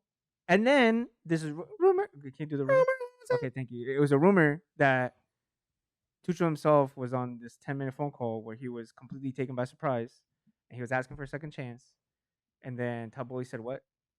Like a stockbroker? You're fired." Just like that. Wait, what? You're fired. You didn't hear that? No, I didn't hear that. You didn't hear that rumor? No. Yeah, that was posted on Twitter. He like called him like get fired. Yeah, it was a 10-minute call, and he was like, "Holy shit!" Like, whoa, like he was like completely taken aback because he didn't expect it. And that on the call, he was asking for a second chance. He was like, "Okay, well, I get that maybe you're frustrated. Obviously, they didn't release details, but ad-libbing here. Come on, give me another chance." Please, please. I saw some tweet, very fucked up. It's probably not nice to say, but I saw some tweet was like Tuchel lost his wife and his job in the same year. Oh, Damn, we just put our heads on in sadness for this guy, man. That sucks. Shit. Damn. So Yeah, so I. No. Don't humanize this. Don't humanize this for Chelsea fans. the end of Tuchel Liban. yo, so look, he got not only did he got banned again, but this time for life. So it's kind of crazy to me that, I mean, I'm just trying to kind of like understand it, because obviously Todd Bowley did this for a specific reason, and it has to be because of the results they've had. Rumor has it that Graham Potter is next in line to take the job. Likely. Brian fucked up there. Likely. I'm just I know. little thumbtack. know. Brian And fucked up that's likely to be confirmed because tomorrow. the only Really? thing, Yeah. that accompanied was that Brighton, the club, gave permission for him to be approached. And like, you could have said no. You could have held Oh. on to this dude Yeah, we were talking about it earlier. and continue about what you build. Like, Yeah, Chelsea- apparently Chelsea Potter already was in saw- Potter was in London today talking to all the executives. I mean, and big all club, of that, big and- club jump, as Nico said. Maybe I guess he's looking at it as like, oh, this is my big break. This is big. I mean, look, as a manager, it would be a big break for him. I would want him to go to. I just hope he says no international just route. for the banner, bro. What's- Please say what's- no. what's Potter, interesting, Potter, though- please, if you watch this, please say no. It's a good appointment from Chelsea, but Great on Graham appointment. Potter's end, like the sustainability of a manager at this football club is very inconsistent. Like they don't give managers that much time. You got 2 seasons. Like literally the timer starts as soon as you sign. The countdown starts. 2 Right. seasons. That's And it. Let's say he comes in, right? Like what happens? Like he probably, in my opinion, I don't think he's a better manager than Thomas Tuchel. I don't think so either. Let's say he doesn't make top 4, then like how much pressure is he gonna be on now, and how much pressure is fucking Todd Bowley gonna put him in now that he isn't making top 4? He probably, if he doesn't see the project, which I said that Thomas Tuchel isn't really a project builder. He's more of inheriting a solid squad and then building on from there. But if Todd Bowley doesn't see the project or whatever, Graham Potter, what's to say he won't sack him in 2 years' time as well? So That would suck, bro. It's just- That'd be such a disservice to a It's good just manager. it's just unfortunate because you see the work that he put into Brighton and just how good they are. I'm excited to see Brighton in fucking Europe next season, when whichever option they Not landed. anymore. Imagine, I saw imagine if some- Brighton still finishes above Chelsea. You have fantasy managers picking up Brighton players. Like, that's how good he's doing right now. They got 3. That's how good he's doing right now. Why would you give that up? Like, you're setting yourself up not for failure, because I'm not wishing that. Obviously, he deserves the best because he's a great manager, a good one at that. Why would you set yourself up for that chopping block? It's like putting your head on the guillotine because you know it's gonna come down sooner or later, especially at a club like Chelsea. Don't do it, Potter. Please, Potter. Yeah, I mean, especially now with how good they're doing, there's a real chance to just take Brighton to the next level, and then if he says yes, it's just all that wasted time and effort. Chelsea, get Sean Dyche. Listen, he's available. he's on vacation. You're Big Sam. leaking goals. Get Big Sam. You're leaking goals. You want to tighten up that defense. I know the guy. He's bald. He's got a red beard. His name is Sean Dyche. Brexit, baby. Brexit. I would feel bad if I'm Potter and I'm looking and I'm getting a call from Chelsea. Just looking at it from the outside in, you're going into a club that invested all this money into the wrong players. The plan is obviously not meant for you, so now you gotta kind of make something up now that you're going into this new job. Then you have the next window where you can start, getting in the players that you actually want, start implementing your football. He's like an emergency signing for Chelsea right now, which is literally what he would be at this moment. Of course, yeah. And I think he'd be taking 2 steps back. than he would if he would just wait until the end of the season and maybe pick his move elsewhere. Liverpool, for example. I'm not saying that's not. But I'm just saying, like if he actually waited and got his move where he can start something from scratch, not pick up somebody else's shit, which is what he's doing right now. Yeah. So I feel bad for him as a manager to kind of go into that because England, bro. I don't want to go England either, man. I Potter. feel like it's such a waste of talent. Just wait until Pep leaves. Yeah, but honestly, 100%. I feel like international managers don't like their job because, first of all, they can never play the way they want to play. You don't have the players long enough to show them your I can see that. I can see your that. philosophies, Yeah. the everything, Mhm. So to me, international football managers specifically don't have much of an impact as club managers do. Not saying they don't. They do have an impact because they're the ones to choose the players at the end of the day. But as far as like what's happening on the field, I think the players can figure it out for themselves for the most part when it comes to international duty. I mean, fucking look at Portugal win fucking Europa. Euro. Fucking what's his name? The manager? Yeah. Fernando Sanchez? Yeah. Yeah. Fucking what the hell are you doing the whole time? Just fucking waving his arms around? Well, let him Ronaldo be the manager. Exactly, that's what I'm saying. But oh man. So who do you guys suspect is gonna be the next manager? And is it Graham Potter? Well, I mean, the rumors were the three on the list: The three was Pochettino. Potter, Poch, Pochettino, Zizou. and Zidane. Zidane's Yeah. no. Zidane way. definitely No, not. I know Chelsea fans like Fernando does not want Pochettino. Who? Anybody here want Poch?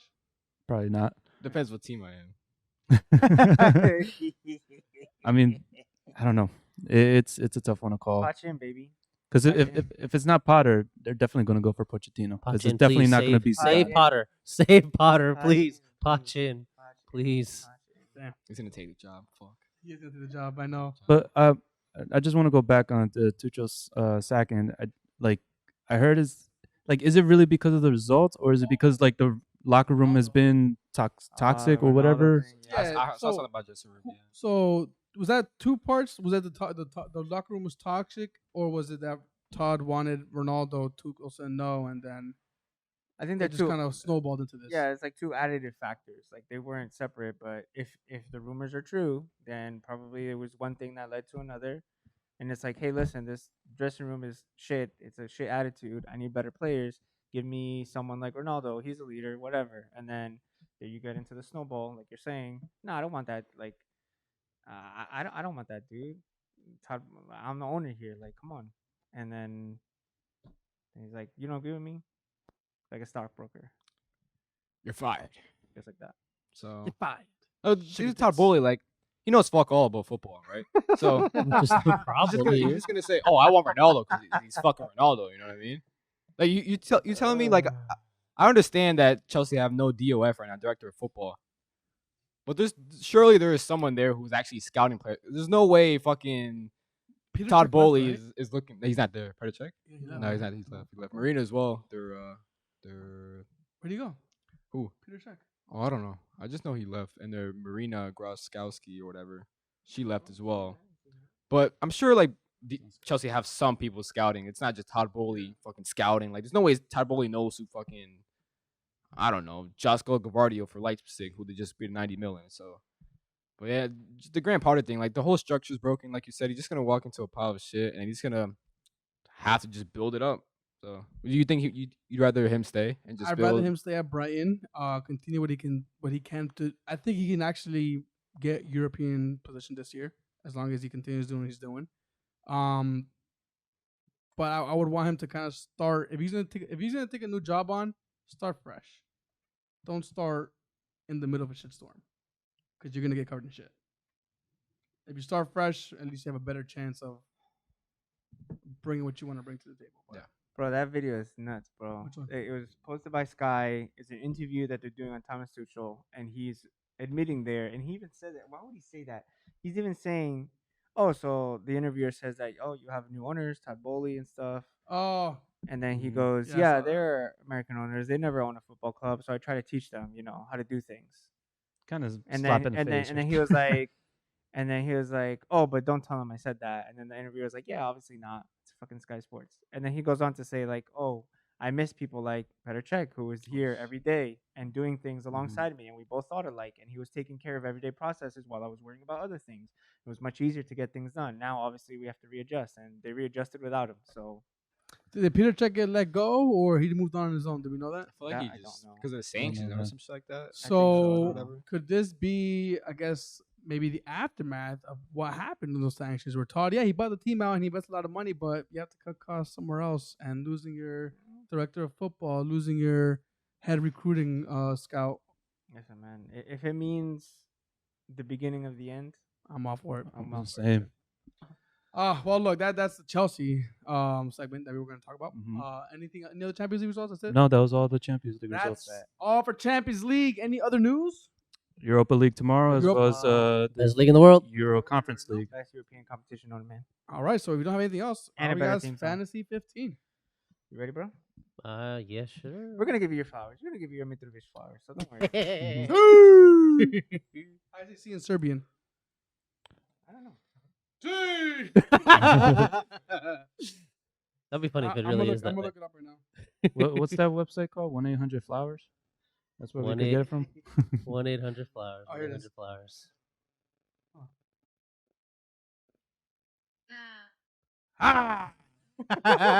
Just sounds like a war cry. Yo, it's counting down right now. Fantasy 15, yo. I know he's checking taking it? over. He's taking over. Time?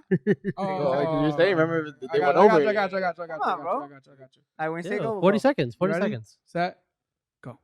All right, Fantasy 15 for game week 7. We're going to do things a little bit differently this time because we used to give you the ins and the outs, but right now we want to set it up so that we give you the overall watch list, who we're cutting off of that watch list, and who we're adding on to it. Does that sound good, guy? Sounds good to me. All right, cool. So going over the watch list that we've compiled up till now from players that have been put into it over the last 2 weeks or so.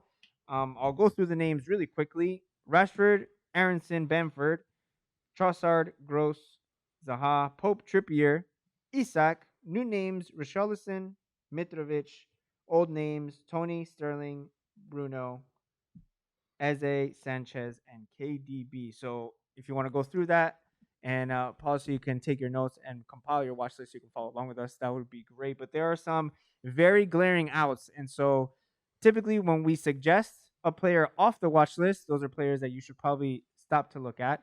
And when we suggest an out, those are players that we really think that you should drop if you have them on your team. So we have a few names on the out column, Gat, if you want to get on that. Yes. So we have Kyle Walker. Kulusevski seems like, especially today, Richarlison he took his spot, so we'll see if that continues. But overall, Richarlison is definitely looking a lot better of the two.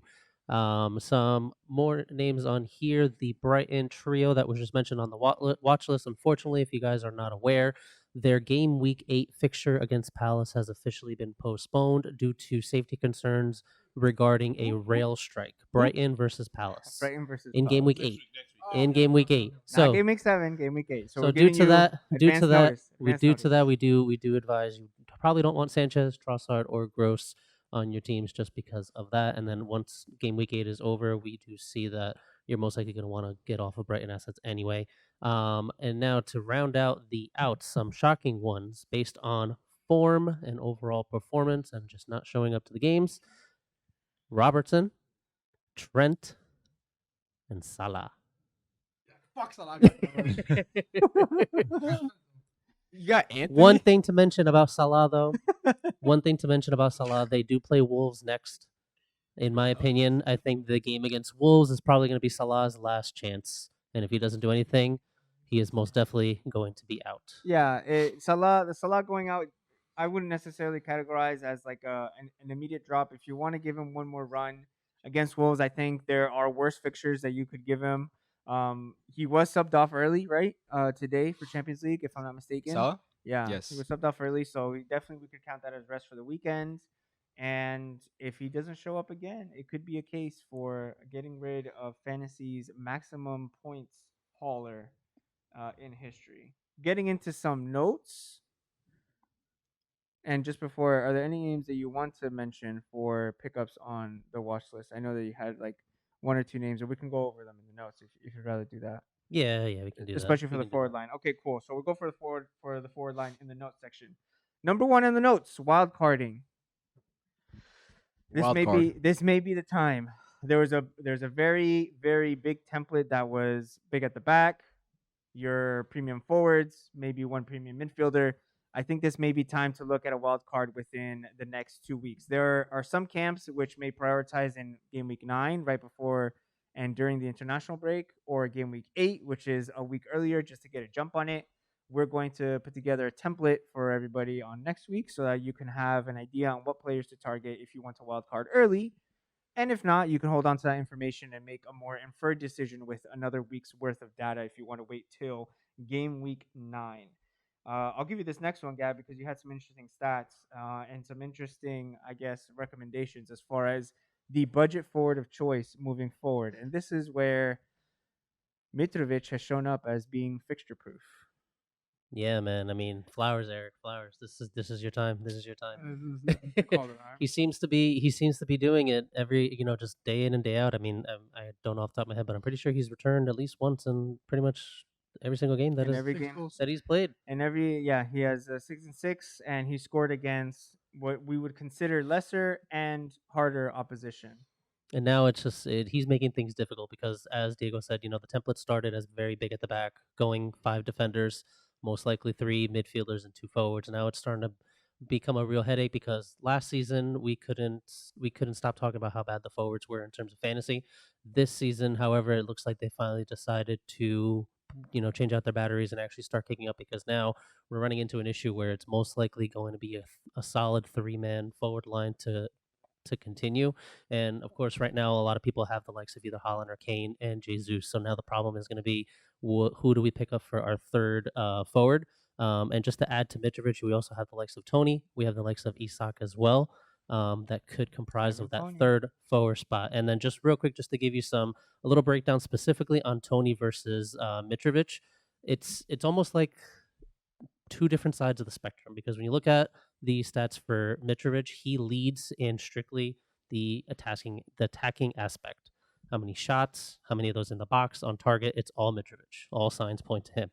However, then when you look at Tony's stats, Tony excels in the creative aspect of playing.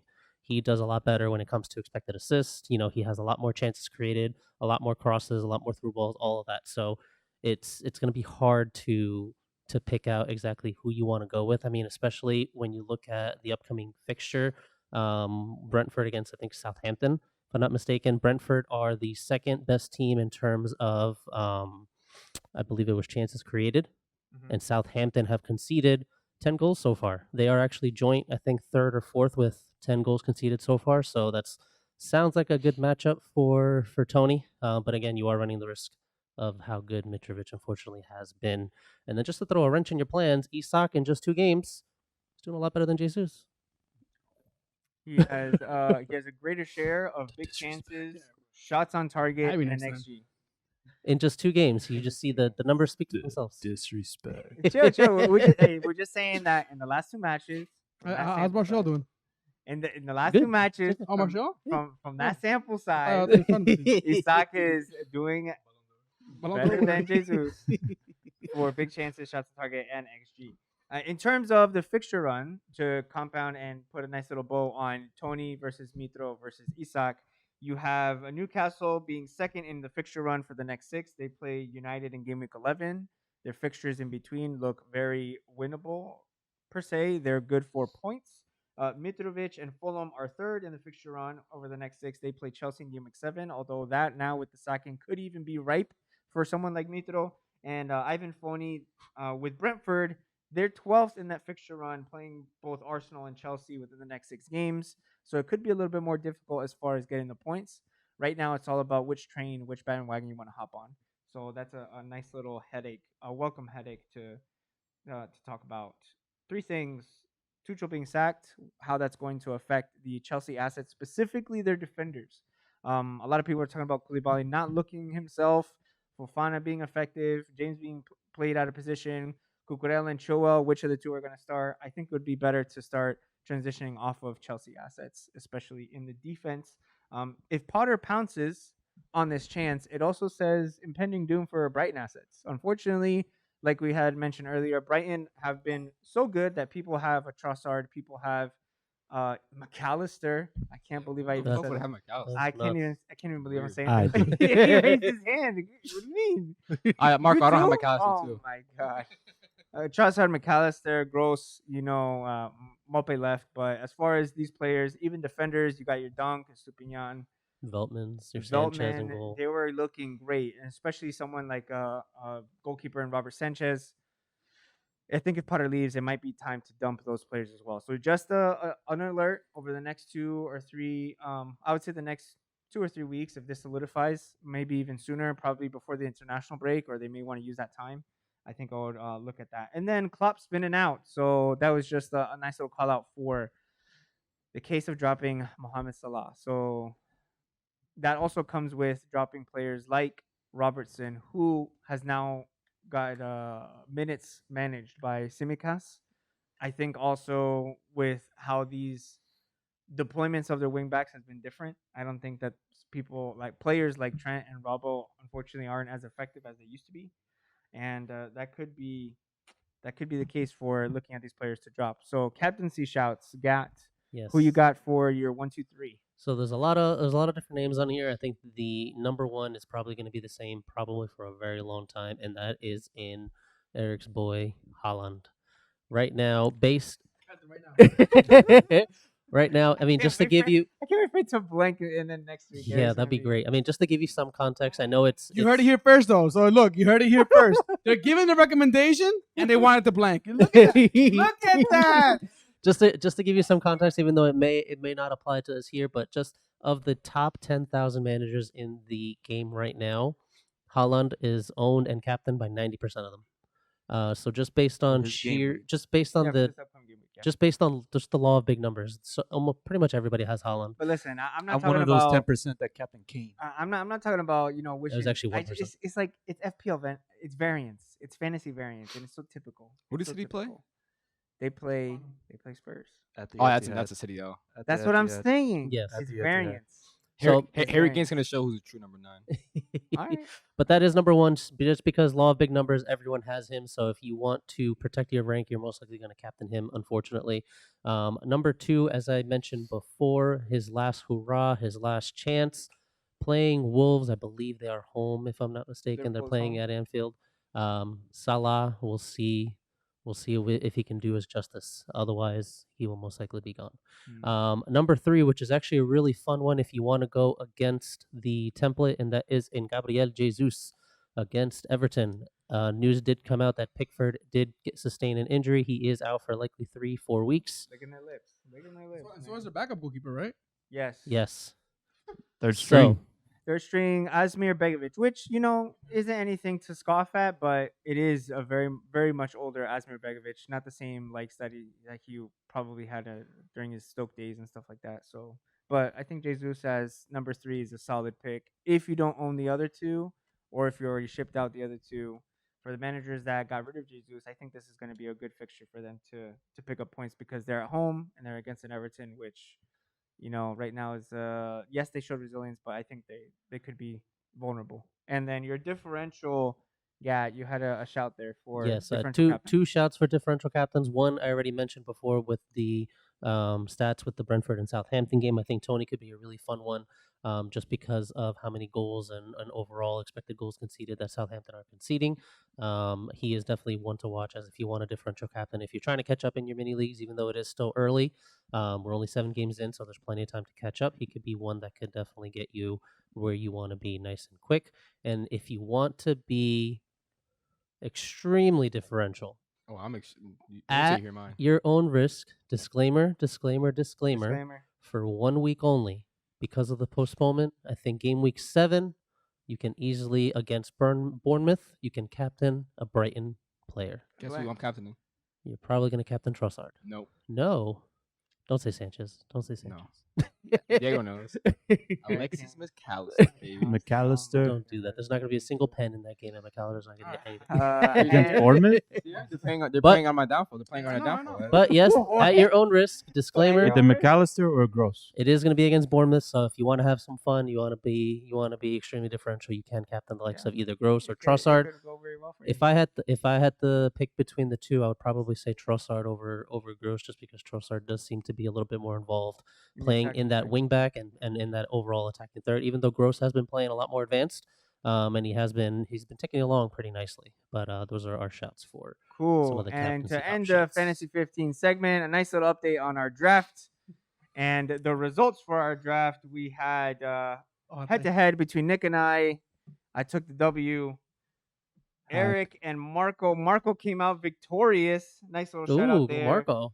With McAllister on his draft, 14 points and a thunder rocket of a disallowed goal, and his what was it? I think it was a free kick. It was a beautiful free kick that he put in there. And then Gat taking an absolute dominant lead over Josue. Gat with Trossard coming good, Kane and Pope getting the majority of his How many points did Derek get?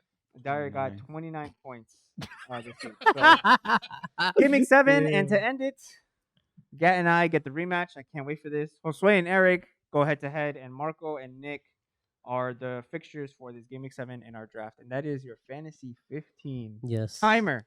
14-25. Let's go. I just- Sunday. It is a Sunday kickoff, Saturday kickoff rather. So the deadline is going to be 6 a.m. So do not forget. I sent you a transfer request, by the way. No, you didn't. I swear to God. What the fuck did you do? But look, that's what? That, Listen, I mean, I I did a transfer request for you. Hold on. I did a transfer You request call for him, you. you call him phony, so I'm just trying to help you out, get him off your team. I'm trying to do you a favor. You don't want him on your team. I'm trying to get him off your team. What was the transfer? Tony. Come on. Oh, probably Tony Tony. Frankedia. Probably Tony Frankedia. Probably. I got up for nothing. Fucking piece of shit. All right. So look, that's all we got for Fantasy 15. We got one more thing to go over, which are our predictions for this weekend's matchups. Have we decided on those games, fellas? Yes, so it's Man City, Tottenham, Leicester Villa, and West Ham, Newcastle. So we got a Sakio. What was the last one? Yeah, that's West Ham, right. We do have El Newcastle. Sacchio. West Ham, Newcastle. El Ooh. Sacchio. El Sacchio, Leicester, yeah. El Brendan Sacchio. Rodgers out. But I'm real still quick, sick the about it. game week 6 roundup. Marco, you are the leader currently. Game I week got 6. 0. Wait, we get predictions? That's crazy. Yo, get your predictions, bro. Simple. Yeah, I'm about to lose. I got what? 2 games right? In a predict in the You get two scoreline? results. Yeah, you get two results. Yeah, I got 2.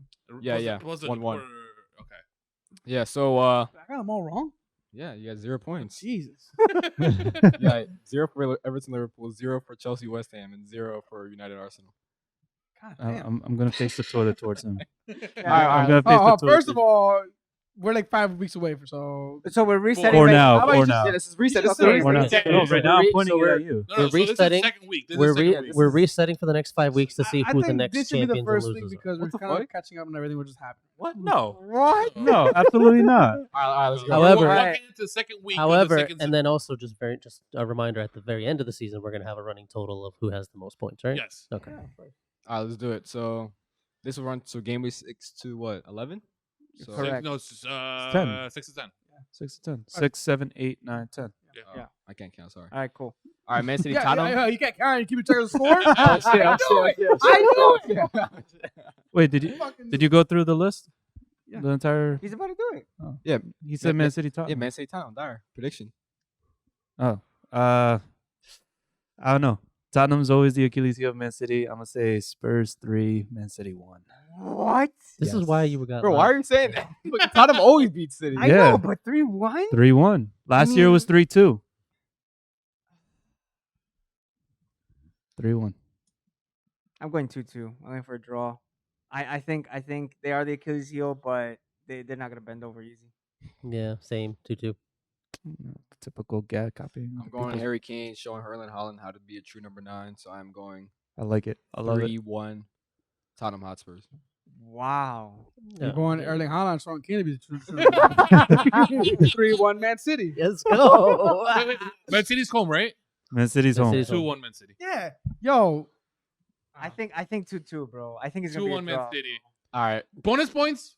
Tuchel and Haaland. Oh my All right, El Sacchio, Leicester versus Aston Villa. Leicester at home. Dyer. Leicester at home. This is a Bro. tough one. This one is tough. This one is tough. I'm gonna go 2-0 Leicester. Wow. First win of the season. Yeah. Oh shit, that's Damn, right. Right. That's right. 1 draw and like 4 losses. 5. Yeah, this is hard. This is hard, man. This one is hard. 1 draw, 5 losses. They have 5 losses? They have Yeah, 1 5 point. losses, No 1 way. point, They yeah. have 1 They're point. last place. They're Holy they're shit. last place. I'm going 2-1 Villa. I think Leicester might be able to just like the previous game. They'll get it together, they'll be puffed out, and then they'll realize that, oh shit, we're Leicester, and then they'll lose. Leicester is the only team without a win in the Premier League. God shit, damn it. we're I was 2-1 thinking Villa. I was thinking 2-1 Villa, but I don't wanna have the same scoreline as you. 3-1 Villa. I hope it's 2-1 so I could just go. I hope it is. Even All right, more. I'm going 2-1 Villa. Yeah? Yeah, everybody's picking Villa. I think a Villa win, bro. Everyone's picking I 2-1. think they, Specifically. I think It's at they- the Foxes, right? Yeah, it is, which is what I'm Okay. saying. Like, At the Foxes, at the King Power, yes. Well, they're Foxes. The Fox. At the Foxes. Leicester is the Foxes. They're considered as the Foxes. That's like saying it's at the Hammers or something. Yeah. Yeah. Damn, bro, I really can't. I can't decide. Can Margo? Yeah. Nah, nah, nah, nah. Nah, nah, nah, nah. Hey, goodbye. To who? Rogers. Oh, I want to say 2-0 Villa. 2-0 Villa. And Rogers' last game? Holy shit. I mean, you're calling Exacio. Might as well You know Yeah. put the nail on the coffin right there. That's for I you, do Eddie. see that. If I do get see this that. result right, this will guarantee me a point over you guys. So I'm going Leicester. Score? What? 1-0. Wait, don't.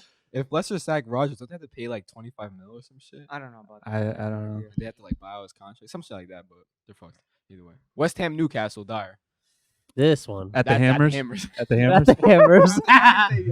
At the Hammers The Home Stadium? Depot. At the hardware store. I feel like this is going to be a high-scoring game. 3-3.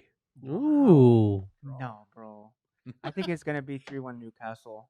Fuck off. I think they I have swear to God, dude. they got the tools, bro, to What are you? do What are you? damage. Of course, copy and paste, bro. I mean, Oh. I was literally thinking that. 2-1 Yeah, Newcastle. every result wrong this week. I'll be so sick. 2-1 Newcastle. 2-1 Newcastle. I'm going 2-2. 2-2. Really? Isako. 2-1 Newcastle. Nobody's got West Ham. That's crazy. Marquitos. You're kind of shaky, bro. Yeah, that's the thing. I had West Ham high, and they haven't 2-2. been. 2-2. Paqueta's coming in. Yes, You you already wrote it down, bro. already wrote down. I hope it's 2-1. I hope it's 2-1. Hey, that's your only Make wild him card for the initial rest of it. the Make season. him initial it. Make him initial it. Because then he's gonna claim that you wrote it in for him and you sabotaged him. EE. Put it on there. Okay. I hope it's 2-1. Paqueta's coming out, bro. It's a ba- Wait, you said 2-1 battle of the who? new signings. We said 2-1 who before? 2-1 West Ham. you said. 2-1 Newcastle. Okay, But I'm okay, gonna say okay. Paqueta's not Okay, okay. coming. Paqueta versus Marquitos. Isak. It's gonna be a tie. I'm gonna go with 2-2. See, I wasn't off. Everybody's copying each other. Everyone just copying each Oh, other, dude. boy. Oh man, it makes it interesting, bro. Makes it interesting. All But right. of course, when you see the fucking belt over this dumbass's fucking Oh shit. shoulder, Make better predictions, Marco. I mean, I wasn't that off from them. From that. Oh, but you know that anyway. So you were But- you were slightly better than the I worst was two, is what you're slightly saying. better. I'm 1 point better than them too. So with all that being said, I think they're up to- what how much time are we at, Marco? 148. And then right there, have a good night. We have a Wait, what's said your predict? anything. You should have said anything because now people can delay. I'm gonna keep talking until we get I'm gonna keep talking till we hit 157. I know what time mine was. I'm off, so I'm good. You wrote it down. I mean, I think that's what we got, right? Nothing else? Nothing else? Nobody has anything. That being said, we are the bench room, the bench of the voice with the bench. She's always warm. Peace, everybody. Fuck off, cat. Wait, so who? All right.